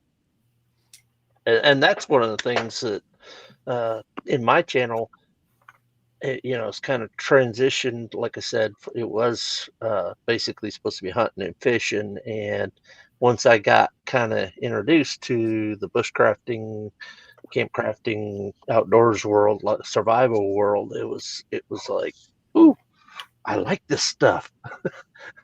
So yeah, I like the people. I'm on the fence about the fire piston, whether I make my own or whether I actually bite the bullet and buy one. I've gotten some good ones and I've gotten some bad ones, but my best one got stolen along with my first flint and steel and a whole bunch of my gear. And some idiot decided to break into my car, shatter the window, even though the car door was unlocked, stole my entire bug out bag, torqued me off. Grace here says the Rudiger roll seems a good friction fire. I'm not. Is that the one with the two boards, Grace? Using a piece of cotton and a little bit of charcoal between two boards doing this? Because that seems like. Hey, Grace, you want to join us in chat? She doesn't do a lot of lives. Oh, okay. Yeah. She has done some lives, but she's very intelligent. She's like an older sister to me. She's like amazing. Yeah. Uber smart. Got to meet her on one of our get-togethers, and I'm good at she is awesome. People together. Apparently, I'm good at organizing events. I've had like more than a few. But if that's the method she's talking about, I never heard of that actual called that, but basically two flat boards with some charcoal impregnated cotton balls into this, and it builds up pressure to enough to create a coal, which is pretty simple if you think about it. No, David West does a lot Right. of those. You can do it on any flat surface with and a board to create that friction. No, I'm good there in chat. Seems a lot of work. We Well, love Grace you, is smart, Grace. though. Like I said, she's the one that gave me my my kit, my Hudson Bay tobacco tin. She's the one that sent it to me. Now, what kind of bushcraft knives do you guys use? What kind of what? What kind of knives do you prefer? Whichever when one my people hand lands on first. Yeah, I thought so. That's what I thought. I just didn't know what it was called. when people first start out, I totally recommend a Mora. I mean, for the money, you're not gonna. If you want a better quality Mora, of course, the Garberg is a great knife for $80. You can't beat it. Mora. Yep, right there. Yep. So, I I mean, was, yeah. I've got. Let's see what else. Well, and you can is- get the as long as you get the carbon blade. That's what I recommend on the Mora. Well, this one here is a new one I just got gifted last week. Is a Flissa, which is it's very similar to a Mora. Can you hold it up again further away? Oh, there you go. Yeah. It's got a Scandi grind. That's pretty. Got a good 90-degree spine for using with ferro rods. Yeah. My only lament on it, which is I'll complain about a lot. I'm left-handed, and all my sheaths are right-handed, which really suck for me. I don't like Well, using my you right become- hand. But Corn-Fed Experience, he's from Iowa too. He gave me this because I helped replace some of the items that he lost when he got his bug bag stolen. So Woodsman gave me a knife. What was that one you gave me, Woodsman? It's in my truck. It's a Mora.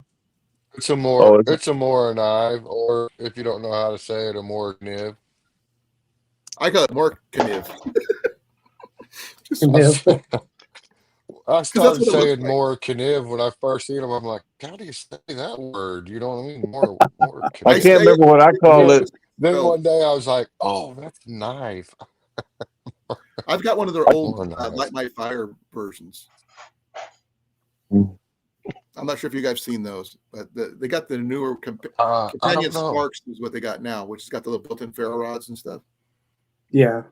With the little sharpener on it. The little ferro rod. I'll show you. Yeah. Oh, I've got Right on the I've got the more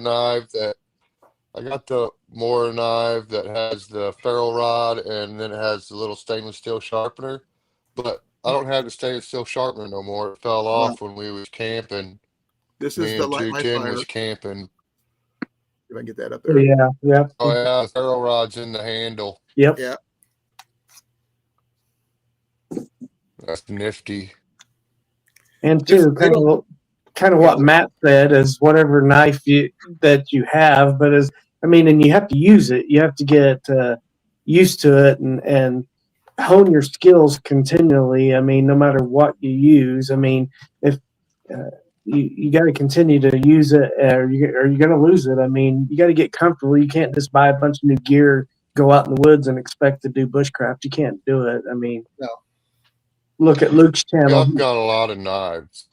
So do I. Yeah, that's a good Every point. one of them does the same thing. Yep. That's a good point about going out and actually doing You it. know what I mean? And because like the flint and steel thing, I decided that with the bushcrafting skills I wanted to try that, and it was like, oh, okay, well, I'll go find some flint. Putty I'll knife. go out, find a little rock bed or something like that. That one's nice. This one was a flea market find. Yeah. Right on. Yeah, I'm hearing you, Herbert. It's a 1960s trade knife.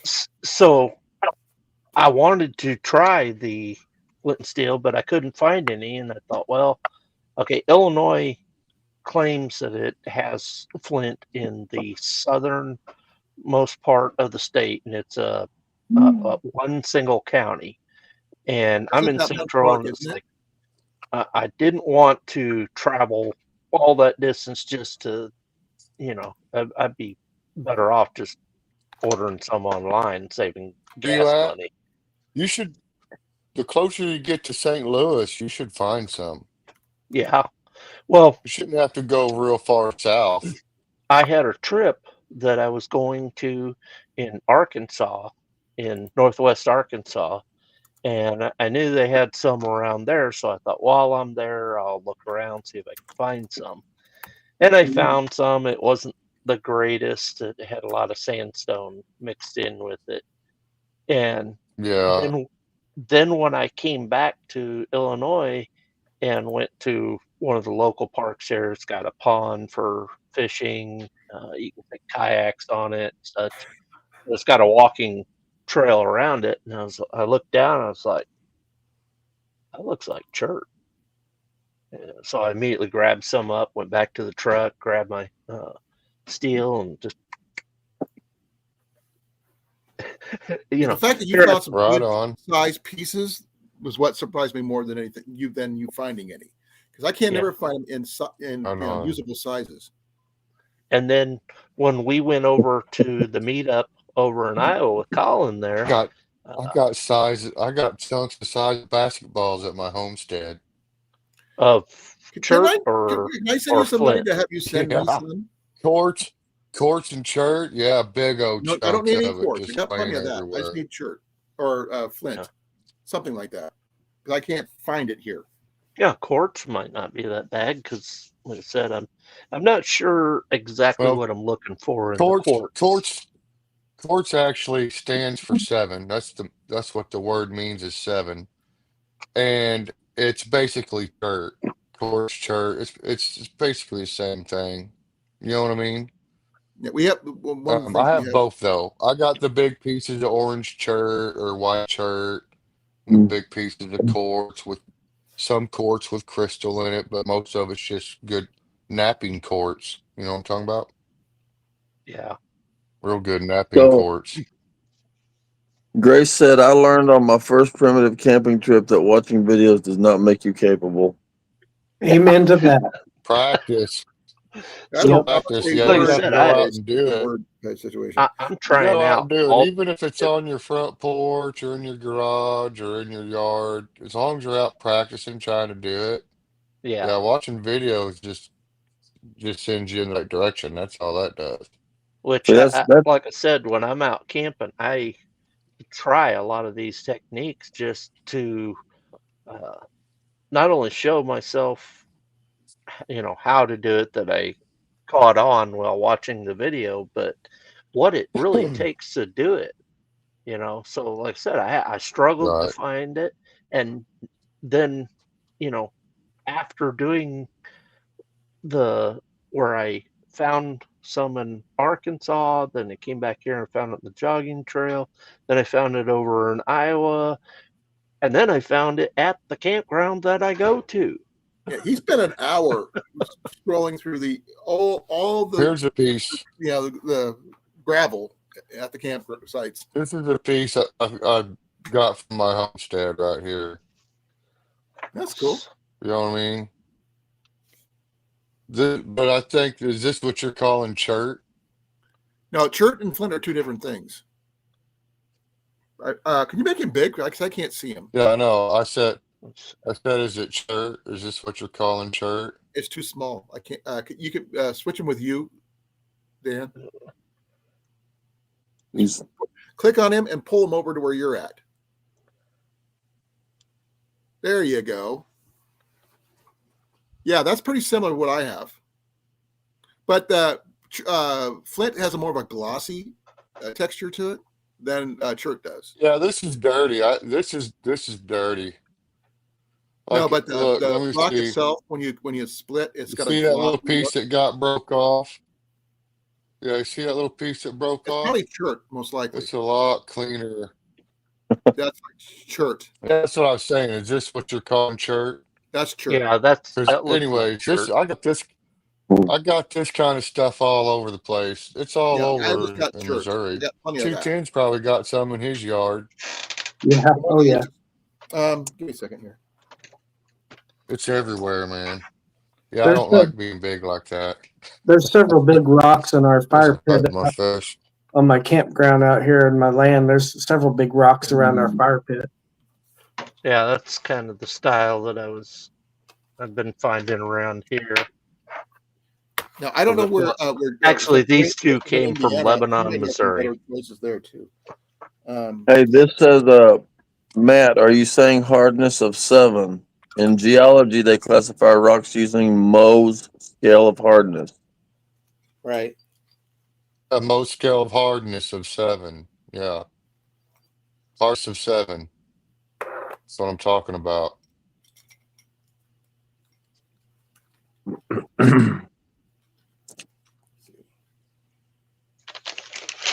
Yeah, this was And there's what? this is a chert right here. Juniper's one of them, quartz, chert, flint. This is a white chert right here. There's like 7 or 8 different ones that have that kind of hardness, maybe more. Yeah, I've seen that. That works really That's well. your chert. That's chert. Now Yeah, the other that kind one of looks like the same color of what I got going on in texture. This one. Now, where It's does got a glossy pyrite look fall to it. in the- This has got a little more of a glossy look to it, a little shine. A little bit. That one is flint. Where does iron pyrite fall on that scale? Probably around the same as Iron quartz. pyrite, I don't know. I think it's quartz. Because I think iron pyrite is one of the ones that you can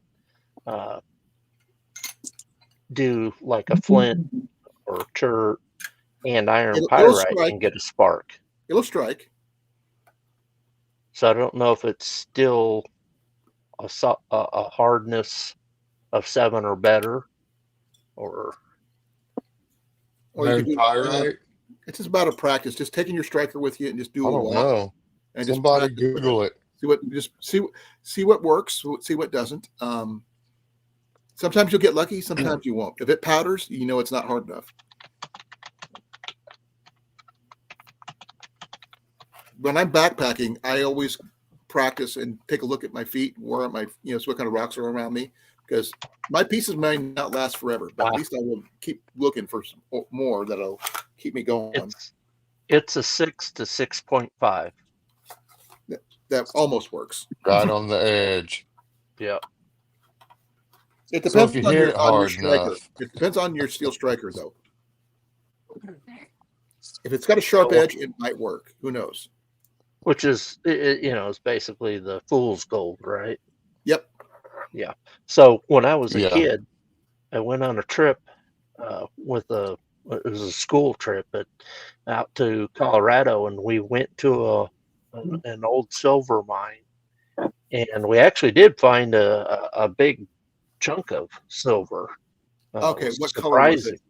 What color was it? The silver? Mm-hmm. It was silver. Because usually when you find stuff that's been a played out mine, it's usually green. It had a greenish hue to it. Yeah, I kind of figured. But my daughter, she works in a rock shop in Arizona, so I got a leg up on it. I'm sure it was worth a good amount of money, but as kids, we did not know. And I did not know that, Grace. Grace on the way home, somebody threw it out the window. So there's a hunk of silver somewhere between Colorado and Arkansas. Dang. I had a gold nugget from the Black Hills. But me and my buddies found a rock that was, I mean, it was probably at least this tall and this wide, and about long. It took both of us trying to roll it down, and this was in the tailings of the mine. And of course, you can probably find some good ones in the tailings. It was actually solid iron pyrite, but we were convinced that we had found the largest gold nugget ever. That sucks. That's a good one. Could you imagine how many people did get fooled like that when the gold rush hit. Oh yeah, absolutely. People bringing wagon loads of that stuff in, thinking they were going to be rich. Sorry, And like, I'm jumping back to a TV show. I done sold my mule. Did you guys ever see? There was an episode of Little House on the Prairie where Laura Yeah. and her mother found the big thing of fool's gold. Yeah. Yeah. That one, I mean, they found a wheelbarrow full Yep. of the, Yeah. the fine powdered stuff. I got that whole series here at home.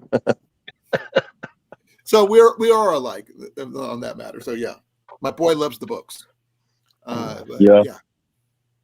I got all the I old live down the stuff. road from Laura Ingalls Wilder house, so that's cool. Yeah, Matt's real close. yeah, my wife works right across the road from the place. So would Are you that be serious? Minnesota then? There's a heart attack. Yeah, Okay. Wow. Basically you're north yeah, of me. cool. serious. You're north of me. I'm in Iowa, so Yeah. So that makes you a No, celebrity. I'm not then, north doesn't of it, you Matt? if you're in Iowa. yeah.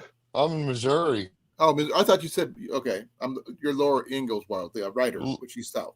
Okay, the books are based out of Minnesota, I believe. Yeah. Or That's what the series is on Kansas. TV. That's what they say they are, but they moved to Minnesota from somewhere. I thought it was Was that- Kansas. Oh no. I don't know They either. moved to Kansas and then to Missouri. Yes.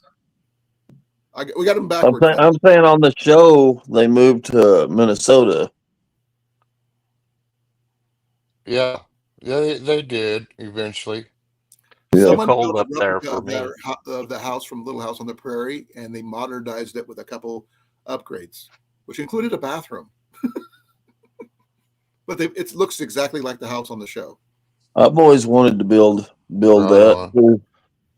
I like the loft. I like the kitchen and the fireplace.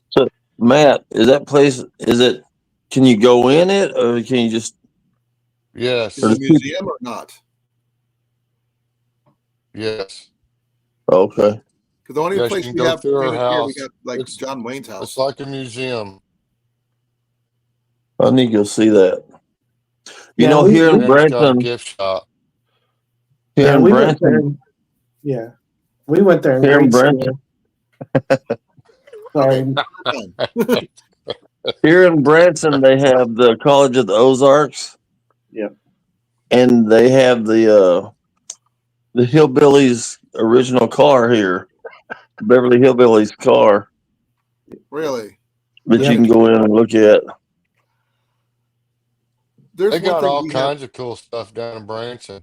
We have something here. I'm not sure if you guys ever heard of it. We have Living History Farms in Des Moines, and you can actually take Yeah. classes on how to do all the pioneer stuff, like from harnessing horses, blacksmithing. Going to all get that. coffee and messed everything up. Did you say coffee? Yeah, I'm going to get a cup of coffee and tripped over my cable. Yanked my pad I down. meant to make some, and I didn't make any yet. Yep. Coffee's Can't the let it first get thing you to usually me, get man. before we do anything. Got to split the little stuff in. So 210. 210, what were you talking about? Over? I done forgot about it. Dang Yeah, it. I hope I didn't mess that up.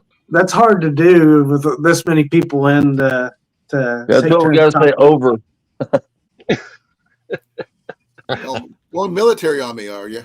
Okay. We're not going to go to the. Yeah. Is it my turn? So before we talk, we got Raise to your say hand. break like channel. Carter says. Raise your hand. Hey, I want to Break talk. channel. Ooh, right here. Me. Pick me, pick me, pick me. Arnold Hey. Horshack. I pick You down in the You. front in the green shirt. you. You right there. That guy. Me. You're pointing at all of us. I point at you. You're the one that did it. Oh, Hey, no. do y'all remember? Do any of y'all remember Arnold Horshack? Over. That's why I did it. Break channel. Okay, that's what I thought. But I wasn't sure. So, Randy, Yeah. 10-4, Roger. Over. what are we going to name our show if we end up doing this? We're gonna stick with three rednecks in a tent. The Ozark Boys. There you go. Oh, man. I'm not good with names. I figure I'd just be there to look good, bring attention to it. When There's Dan and a- I were doing the one over at the Washoe County Flea Market, we did two fat guys in the woods. I could have There's done supposed to that be one. three of us, but one of the guys didn't show up. There's a YouTube channel. There's a YouTube channel in Arkansas called Two Fat Guys. It's pretty good. I've watched them too. They're pretty cool. Yeah, they're good. They actually got some good suggestions and stuff. But Yeah, I like the overlanding. There's one called Couple of Old Farts or something like that. I saw.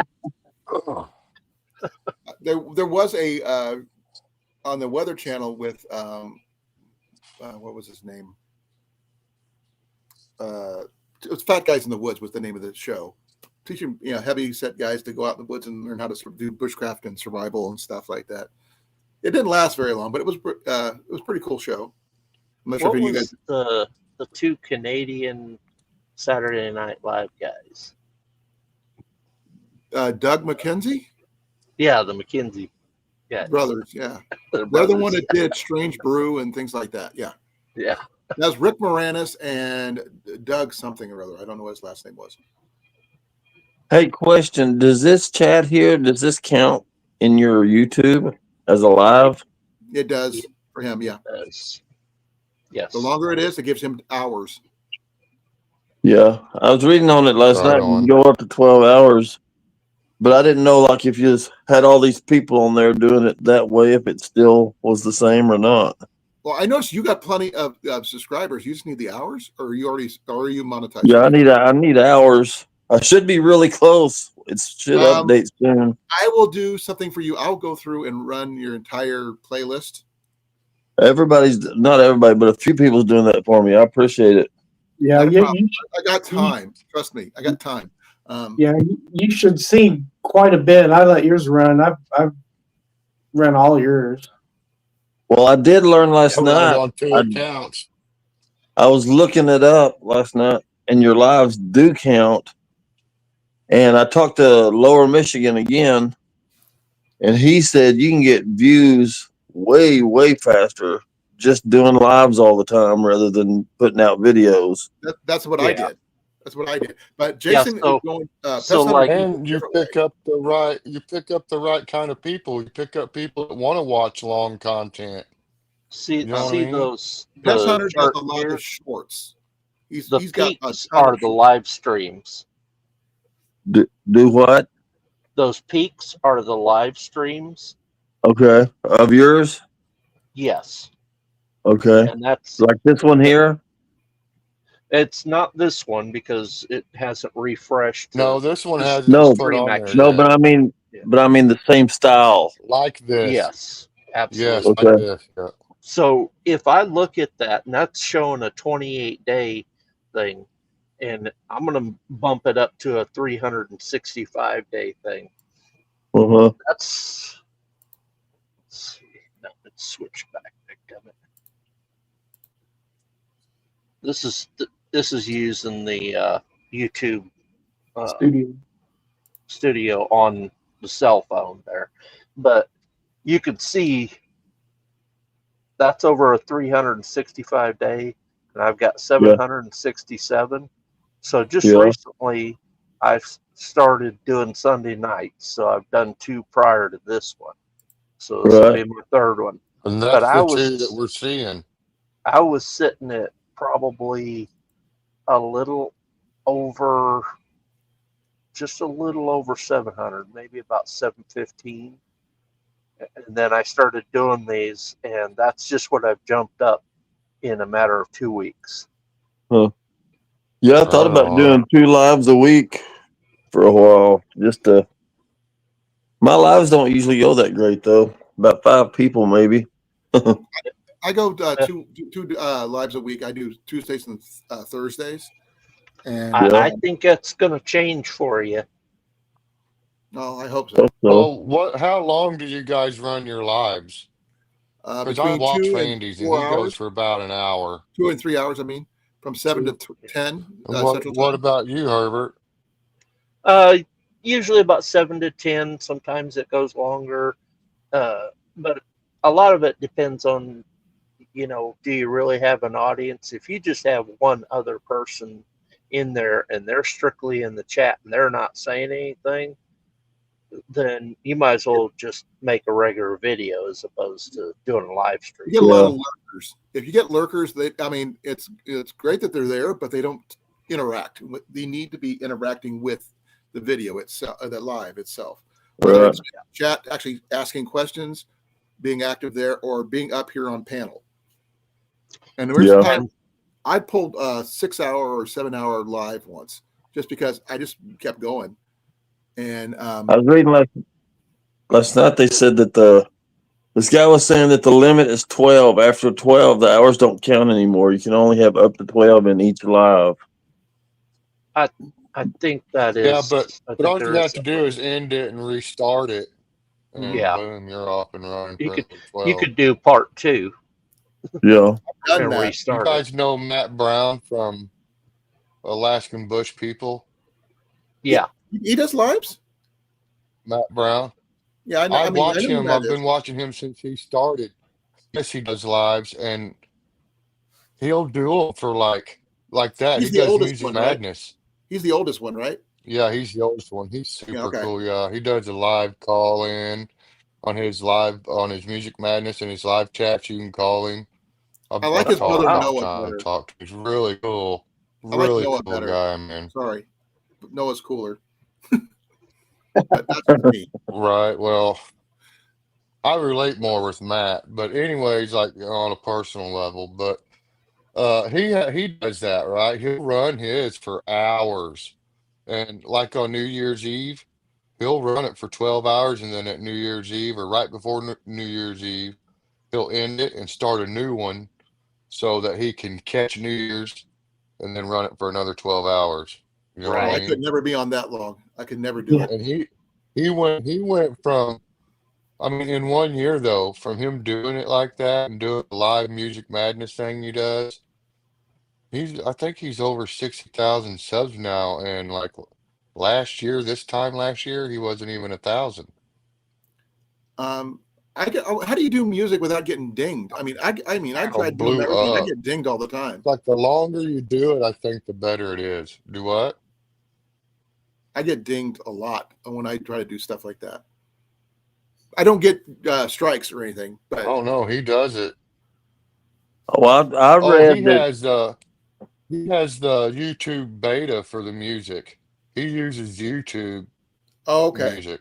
I can do that too. I'm not a big. I have a hearing problem, but I got tinnitus in both ears.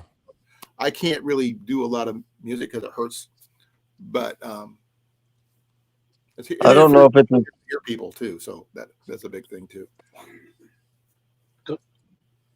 I don't know if that's the same thing he's talking about, but it's a thing where you can buy the copyright That costs money. permission.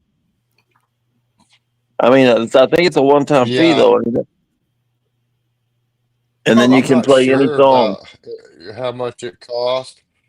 But the way he explained it for his is he called it a beta, and he said that all the revenue from them videos, YouTube actually gives it to the musician of the music instead of him. Okay, that makes sense. Me, I've always wanted to do movie reviews. You don't make any money off of those videos. Oh, I couldn't do that if I'm not making any money. I've been trying to do videos on movies that have bushcraft elements in it, and I keep on getting dinged. Even though the movies I'm looking at are actually on YouTube already or free on channels that give them out for free, but I can't use them. What do you mean dinged? How do you get dinged? Restrictive elements, the copyright. But I mean, do you get an email or? Yep, they put a strike and they they demonetize my video. I got one one time because I used music that was off the CapCut editing app, but apparently it didn't jive with YouTube's copyright music, and they didn't even had to go in there and take the music off and then just re-upload the video. But Same. it was just a warning. It was just a warning. You know what I mean? I was like, well, I fixed it. But I actually was using music off they'll of warn you. You get a GoPro. warning first. I was using the GoPro feature, the GoPro's Quick Studio thing, and they had music on there, and they dinged me because of that. I had to take all the music out, all the audio. Yeah, Gone. it's weird. It's weird how it does that. I watched It has one to do with kid. who they have contracts with. I don't know. I watched this one kid that he builds like lawnmowers, racing mowers, and anyway, to me it's pretty interesting because I hadn't seen anything else like that on YouTube. But he popped up a video one day, and then all of a sudden it was gone before I could even click on it. And then later it came back, and I asked him what happened, and he said that YouTube took the video off and flagged him or whatever because he didn't have a helmet on while he was riding. Unsafe content is what they like to call it. Yeah. But they specifically told him he had to put a helmet on or whatever when he rode stuff because he was underage or something to that effect. I don't know. Kid who got, there was 3 boys that used to be coming to my channel. They were from Kansas, and they literally lost control of a quad runner. One of the kids literally got ran over by the same quad runner. And they got the whole video pulled. These guys were 14 years old, and they were doing all this stuff. But they were like, they were great. they hunted, they did duck hunting, they did all this stuff. And I haven't seen them in years though. They're probably like 18 now, I think. But we've had some. Well, see, one kid right now, Evan. You know Evan. Yeah. Man, he started off when he was 16 on my channel, just coming out, just hanging out, doing stuff. And by the way, Jason's trying to get a hold of you, Dan. He's now 19 and he's a firefighter. He still comes in the channel. There we go. There he is. Yeah, there I am. This guy knows air rifles, and he's a really good pest control and gardener. Yeah, Where'd he go?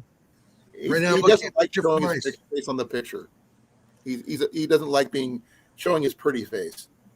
Oh, No, I'm actually in my jammies. So am I. Yeah. You can't Yeah, tell. Yeah, I'm wearing just- long john, whatever.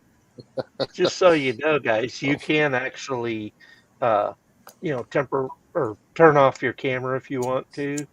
Oh no! So- Here's the thing: you can turn them off. Like I Oh, can yeah. turn mine off. And Dan, do me a favor.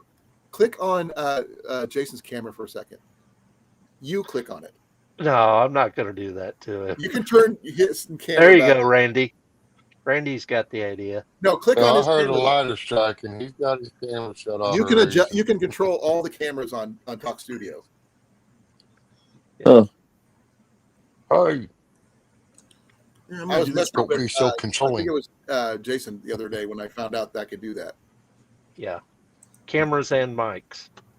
The only we still got Cliff in here somewhere.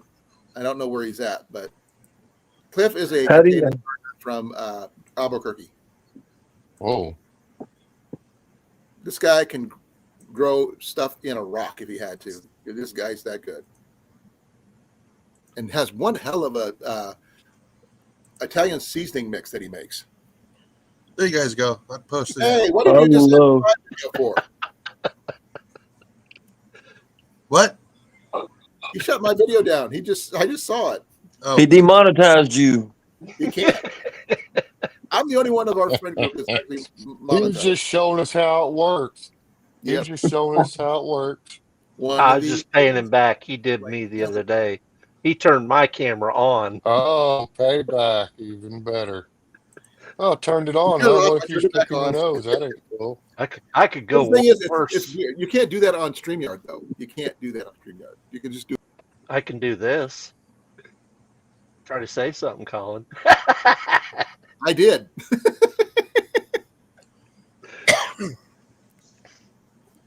yeah, I figured just pop up a little bit, talk with you guys, get to know you guys a little bit.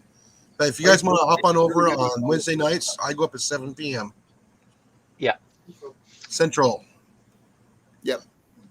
It's great when a lot of these guys are all in the same time zone. I don't have to worry about staying up too late. Yeah. Except for Jason, Cliff is in didn't- Arizona. I mean, in New Mexico, and he's a little harder to. But we Jason, get come all the way from Australia. And we got England. some good guys here with us. We got Matt, and we got David at 210 Outdoors, and Randy up here in the top right corner, and me down here. left, Hey guys. whichever, and I'm over here in the corner. Like I said, one of these things is not like the other. But I had actually missed out on Cliff's live Saturday night because I saw that. these guys had me seriously entertained. Now he got the Nothing watch wrong time. with that. He got the watch time because I did have him playing in the background. But by the time I got through watching these guys, I did that with Ajaxes and bouncing back and forth, but I had trouble keeping focused on one or the other. So I just try to focus on one if I can. Yeah. I pop in on Tyler's a lot because, like I said, he's helped me with my squirrel videos and stuff like that. This thing I got right, you can't really see it right now, but I got a squirrel scanner with my name on my channel name on it, which is really paid $11 for it. Yeah. What is it? Oh, here, I'll show you. Give me a second. How much does this Is this program like a cost that squirrel you're skin? using? I'm spending the $17 a month. I paid $9 for mine. How many Yeah, can you For have? what? At There's $9 three a different month. levels. I could At, have ni- five. at $9 a month, how many can you have chat at one time? Five. Him and himself and 5 others.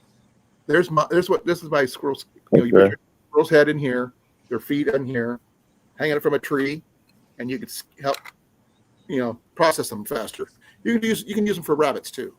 Nifty. That's And I got it with the my idea. name on it and everything. This is That's cool.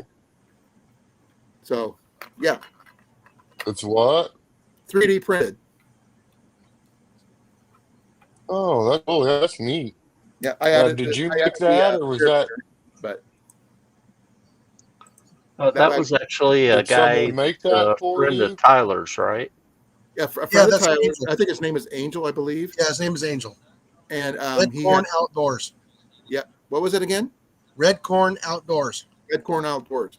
And he did this for me for $11, and it was definitely worth. That was the first. This is the new version of it.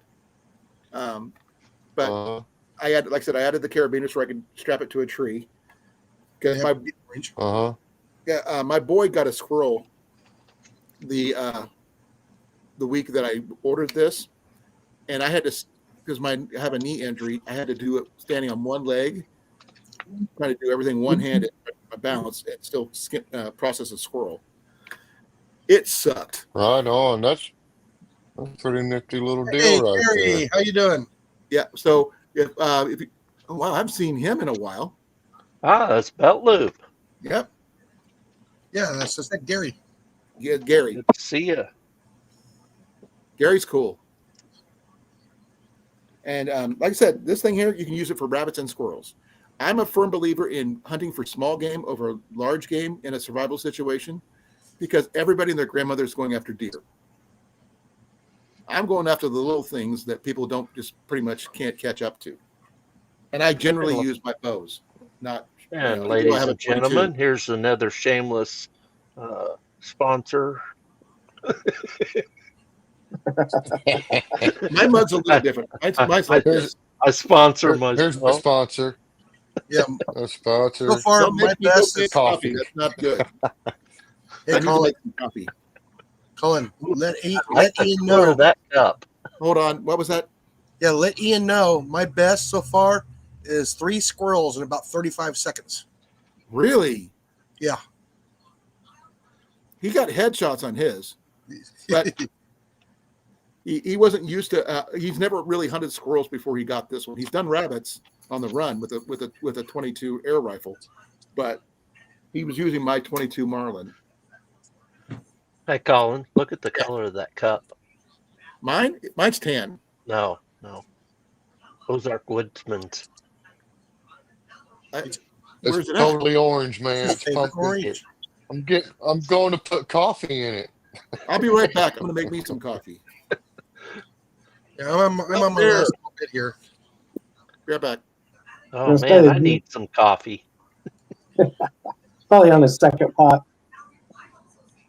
Man, Oh Me? yes, Yeah. that guy is busy. He's large enough for me to get. I like that. Hey Randy, hit me up I on need to make like some videos. Instagram, or my channel also has my email on it. Either one of those. Uh-huh. Get me an address, and we'll get you one of these out, and we'll do some sticker swapping. And if any of the other guys there, Jason, Cool. I need to I order more got stickers. I got your address. We took down the addresses when we Yeah. did the meetup, but I cannot find my notebook that has that. So if you can I get can DM. me, I can DM to you. yeah, I appreciate that. Did But y'all yeah, see that question? Did y'all already answer that? Let me put my glasses on so I can read it. I could do a background. He was asking about the green screen behind me. I could do a background but for right now, this just actually wraps around covering the background behind me. And I have done green screens, but where it sits right now, see, because of this dark fold back here, I would have to get some serious bright lighting on, behind me, but in between the screen to wash that out so that I could have a green screen effect. Sounds I like have done it in some of my past live streams where it was flat and I had the right lighting. And I did one. I was actually doing a live stream where I took a video clip that I made when I was out fishing, and it showed me sitting in a kayak with the fishing pole, sticking off, and it was kind of bobbing up and down and stuff like that. And in actuality, it was playing a video on the green screen behind me. I was not. I was sitting at home. So Oh man, things are how good. many? Just getting gooder and gooder with this DI too. yeah, you're gonna have to run the I mean lows. AI. AI. But It's like I'm always DI. looking What are you for talking about now? I'm kind of a gimmick fanatic. I like the next little, latest and greatest gimmick gadget, whatever. Yeah, no, I've been looking at one online right now. It was just released 2 days ago. Yeah, I'm I smoking a actually cigarette, so I shut my screen off. have all the. I appreciate that, there, Matt. Yep. I have the lighting and everything to do what it would take to use the green screen properly. Uh, it's just when I moved here to Illinois, uh, I don't have a good location set up yet. I'm looking at uh, an area in the house. It's the next room over. It's kind of like a den down in the basement that uh, I'm thinking about doing it in there, but has a wood panel background. But unfortunately, it's got a couch there, and so I can't sit back in the chair and swivel and be comfortable that way. You know. So I'm looking at kind of, more or less making it studio like, but I'm not sure yet how that's going to look because it's got the overhead fluorescent lights, and I do have a light directly above me here and one out in front of me, and I have set up the studio lights. So When you do live, do you always do them like this, where there's just like talking, or do you ever like do something like cook a meal or?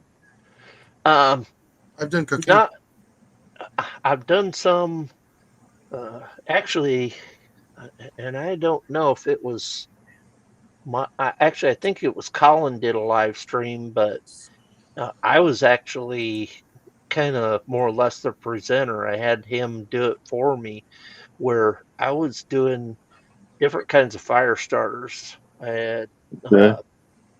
the flint and steel and things like that. And so it was kind of like the audience was suggesting ideas. Hey, have you tried this? Have you tried that? So, okay, I'll do it.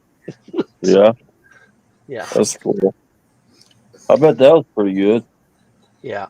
The only problem is when you're out in the woods like that doing it, and you're doing it, of course, all entirely off of the phone. Nowadays, with the phone companies and limiting uh, your data that you can use before they bump you down to a slow speed, and live streaming video on a long-term basis really eats up that data. So Yes. now, fortunately, on the plan that I'm on, I'm using Cricket. I have the unlimited plan for, I think it's $60 a month. And a lot of people say, "Oh, you ought to go over to Mint Mobile or whatever, and it's $15 a month or something like that." But their unlimited plan is like 25 gig unlimited, and then after that you drop down to 2G.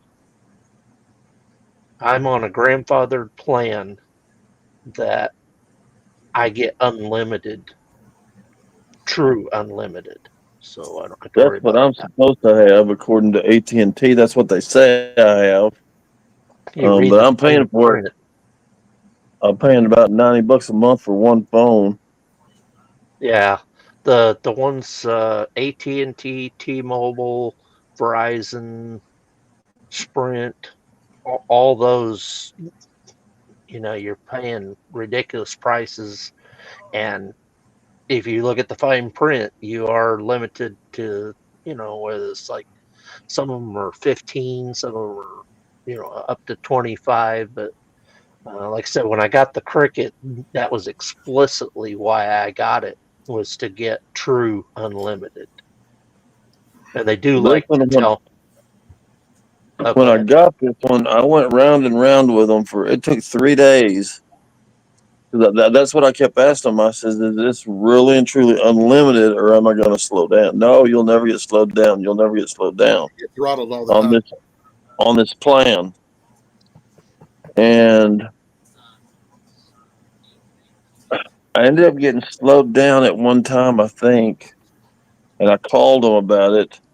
I don't remember, but since that time, I've never been slowed down since. So What I don't plan? know. Who's that through? Who's that through? It's through AT&T, but it's like $90 a month, I use uh, give me a second. and I don't know if it's truly that way or not. You know what I'm saying? Or if I've just gotten lucky. Yeah. Yeah, Belt Loop I was use Mint asking Mobile. about my setup here, and it's kind of a mess right at the moment, but I'm gonna see if I can bring this over so you can kind of see what It's got I'm some good camera looking at. stuff. A lot better than me. So, single monitor. I got I like the mic my setup. microphone, a couple of computers. That's the Soundboard. soundboard that the mic's going through, and of course I've got another monitor set up over here. But I find this monitor that I'm using it on is plenty big enough to cover all this. Make faces, people. Yeah, let's get a mirrored effect going on here. Let's see if I can. How deep does the mirrored effect go? So there you guys go. And of course my keyboard. But I did get a little more upscale computer for being able to handle my video editing and processing and such. Yeah, that's what I'm going to be getting here hopefully shortly. Yeah, because you just have your tablet or your cell phone, right, Jason? Say again? A tablet or your cell phone, correct? No, I'm using my laptop right now. but I'm in the works of getting a PC, Okay. a desktop. I'm using a laptop, but it's a higher end one with a touchscreen, the whole 9 yards. Yeah, I just had to add a 2 gig hard drive for my laptop. I think mine's got that already. I do everything from the phone right now. I've got to do some search. Today, that's where I You- started. You do your editing from the phone? Yeah, I do everything from my phone right now. Cow, and you are doing that good with your videos? Yes, Yeah, I appreciate it. That's how we all do it. Wow. that's how I do it too. My, Well, my I- first Yeah, we all year do it was with our off my phones. phone. I mean, I'm using Filmora and in the process of transitioning to DaVinci Resolve. But wow, I It's mean, just you do a great job of, uh, like scene cuts to the next scene and right. keeping it fluid. Yeah, So it doesn't look like, oh, here, we're gonna show about this today, and then your next view is your camera over here showing it like this, Right. yeah, and then a long pause, and then cut back to here I am. Yes, yes, this is what I was talking. You have a beautiful flow and fluidity to it that I watch a lot of videos on creators that talk about that, and you uh-huh. do it naturally. And the Yeah, fact I that appreciate it. you transition a lot, Yeah, so you change view, change view, change view. If you do a video that has a long, steady view that is exactly the same, people tend to get bored with that. So if yeah, you, I didn't realize it till I saw somebody point that out. But if you look at a lot of the movies today, they do the exact same thing, and you do it so fluidly. mm, I So can't do. well, thank you. I've you're tried. you are my hero in that sense. Thank you. Have you guys checked anything out on your YouTube studio? They have a section now when you looking at try to create your videos and stuff, an inspiration video section on YouTube Studio. Uh-uh, Yeah, I haven't seen that. It What is, basically you go in there and you can give you ideas. You tell them what topic you want to talk about, and it comes up with an outline, a picture choose come up, whatever, and it comes up with good ideas. And I've been using that lately. That's why some of my pictures and information about my front end of my videos are looking better. But that's about all I can really do. And what are you hey, using for that? It's in the YouTube Studio, and you go there and it's give me a second here. Oh, for your thumbnail creation. No, not just thumbnail creation. It's part of it, but that's not the whole thing. It actually helps you come up with a Yeah, no, topic. it gives you ideas to Oh, talk yeah. about it. Yeah, I know what you're talking about. It's called inspiration, Yes. Oh, and okay. it's got a little guy with a little marker making whatever. And you leave yourself notes. You can save your topics for later, but you can brainstorm. You just put your name in there, and whatever you basically follow in your channel, it'll help you come up with stuff. Because I put my channel name in there, and I came up with one that I talk about a lot on my channel. And I have a grilled cheese thing. I love grilled cheese, and it actually came up with my grilled cheese challenge video stuff, which I thought was pretty cool. But Yeah. and archery Well, stuff, like Belt Loop said, they're the AI and using the AI to create video and stuff like mhm. that. The thumbnail, even tonight's thumbnail for this live stream, that was created by an AI that I put in a description of what I wanted to make it look like, and Where did you do that? that I did. It's called Night Cafe. Hmm. My brother actually told me about this, and I got a friend. Sorry, go ahead. it's real good for, like I said, you put in the description, you pick kind of a style that you want to use, whether it's a steampunk or you know a cutie pie gaming, just whatever style you want to do, and then you put out in words what you want to do. Now Yeah. they've got a paid version of it. I'm actually using the free version of it, and they give you 5 credits per day that you can do it.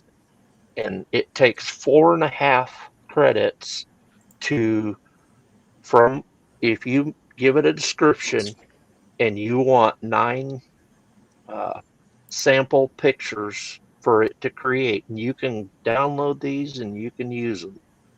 You know, Mm. it takes 4.5 credits. So through the week, it gives you 5 credits every day. I collect those and build them up. Then when it gets Right. to the day I want to do a video or I do my live stream, that's when I use my credits for it. Hmm. I Well, know my friend in Canada. I got a friend in Canada that I've been watching him since the start almost, and he has just really, all of a sudden, he's really started taking off. And one of the things that he told me that he does is he gets an idea of what he wants to do, and he puts it into some AI thing or whatever. And he said that it will write him out a script and it don't tell him word for word what to do, but it will tell him, announce, talk about this for, uh, 30 seconds, and then have a clip of nature, and then show where you're going to pitch your tent, or, just instructions. And he said it has helped him a lot. And I thought it sounded stupid when he first told me about it, but it seems to be really working for him. And his videos seem very organized. Yep. Yeah, Gary says that GPT does something like that. But Inspiration gives you a full on outline and everything Yeah. else, and it's actually pretty cool. And you said Inspiration? Yeah, if you go to, you can't really do it on your phone. I have figured that out. You got to do it on a laptop, Oh, Yeah, you have to be on a laptop or a tablet, or something.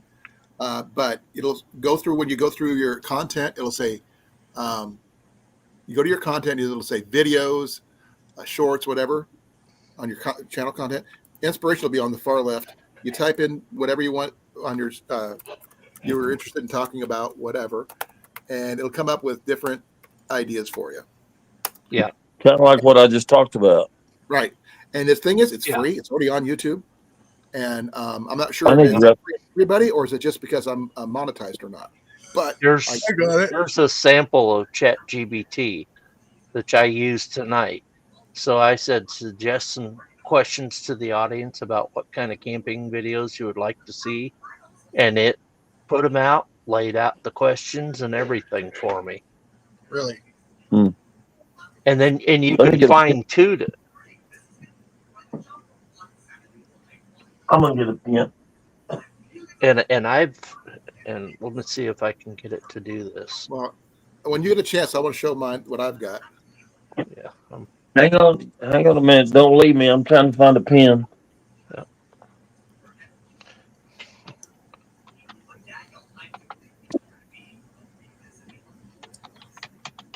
I wish I had the patience for some of this stuff, but I don't. But Jason does, though. What? Jason is really good at Okay. editing. Okay, so you go to studio. Yeah. And then what? Then you go to when you look at your it says content and all that stuff on the far Okay. left, right next to content, it says inspiration. I was getting ready to show you once he gets done doing what he's doing.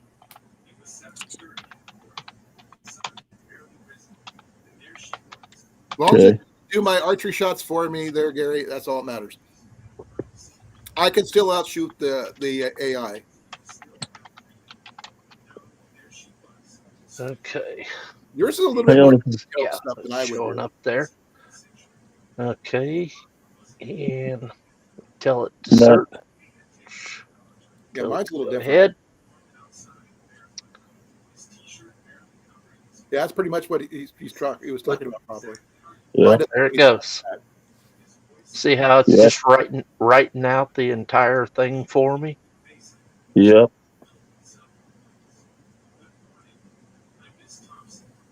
You know, the Woodsman, I don't, on a CapCut has AI stuff on there.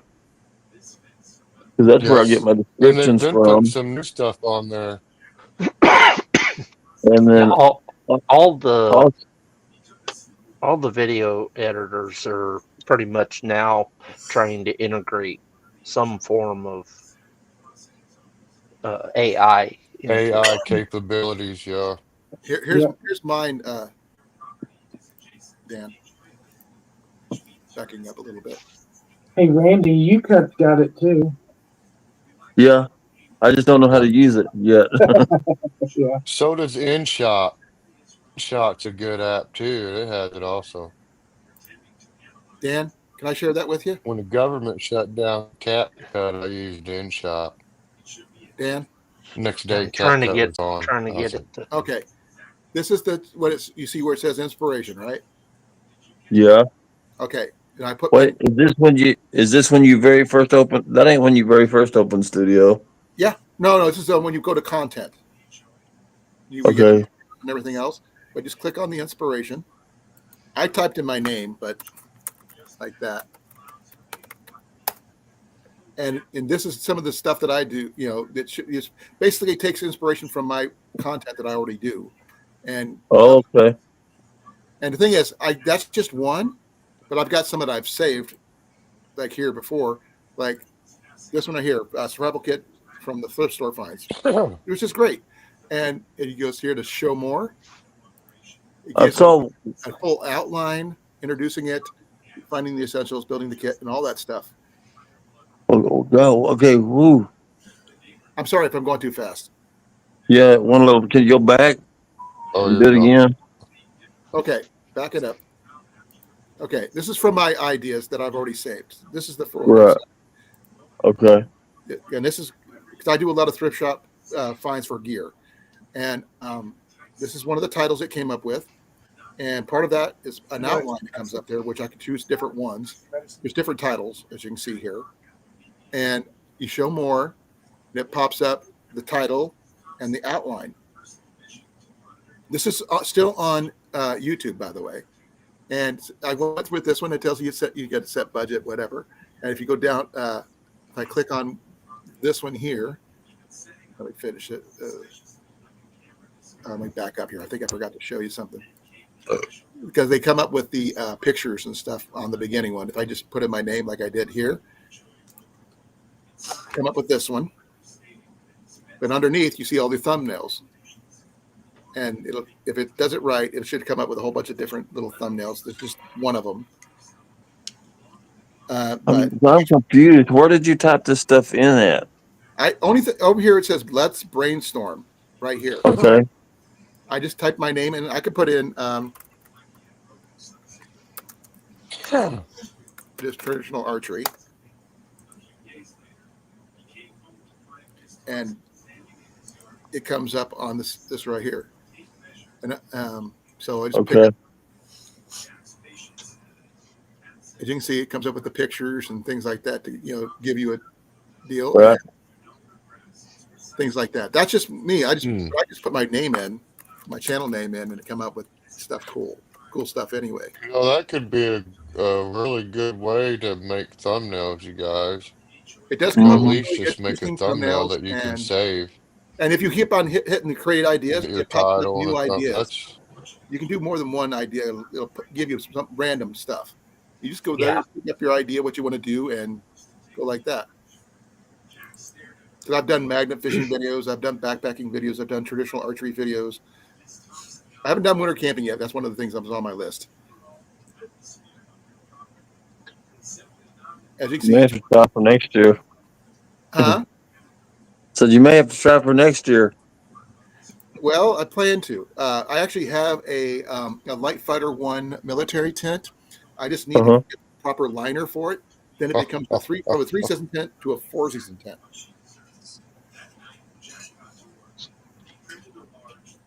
I already know how to do all this stuff here, the DIY stuff for archery stuff, because I ran an archery range for 20 some years. Building a shelter from found materials, there's a good topic, especially for what we do. And you just pick your title. So Oh, show I'll have to play around with that. I'm still playing with it. I'm still learning how to do it. That's really interesting, though. Yeah, see, I like it. this is a kind Yeah, of stuff I've that not got into it. That is interesting. this is the kind of stuff I like about the live stream is the ability, when we bring up a panel like this to discuss, some things. Now, whether it be bushcrafting tips, now we're talking about, yes, it is tips for YouTube, but it's stuff that will help us make better videos, make better content, uh, things like Yeah, that. content creator tools, eh? And imagine, That's what it is, basically. imagine the first YouTubers that had no concept of a meetup or a gathering or right? anything like that. They were making all their videos strictly on their own without any support groups. So Yeah, no AI help or nothing. I Like actually they yeah, based totally some of paved my the way, live. right? You yeah. got to give them guys props for that. I actually based one of my lives off of an old CB meetup concept. I'm not sure if you guys ever heard of coffee breaks.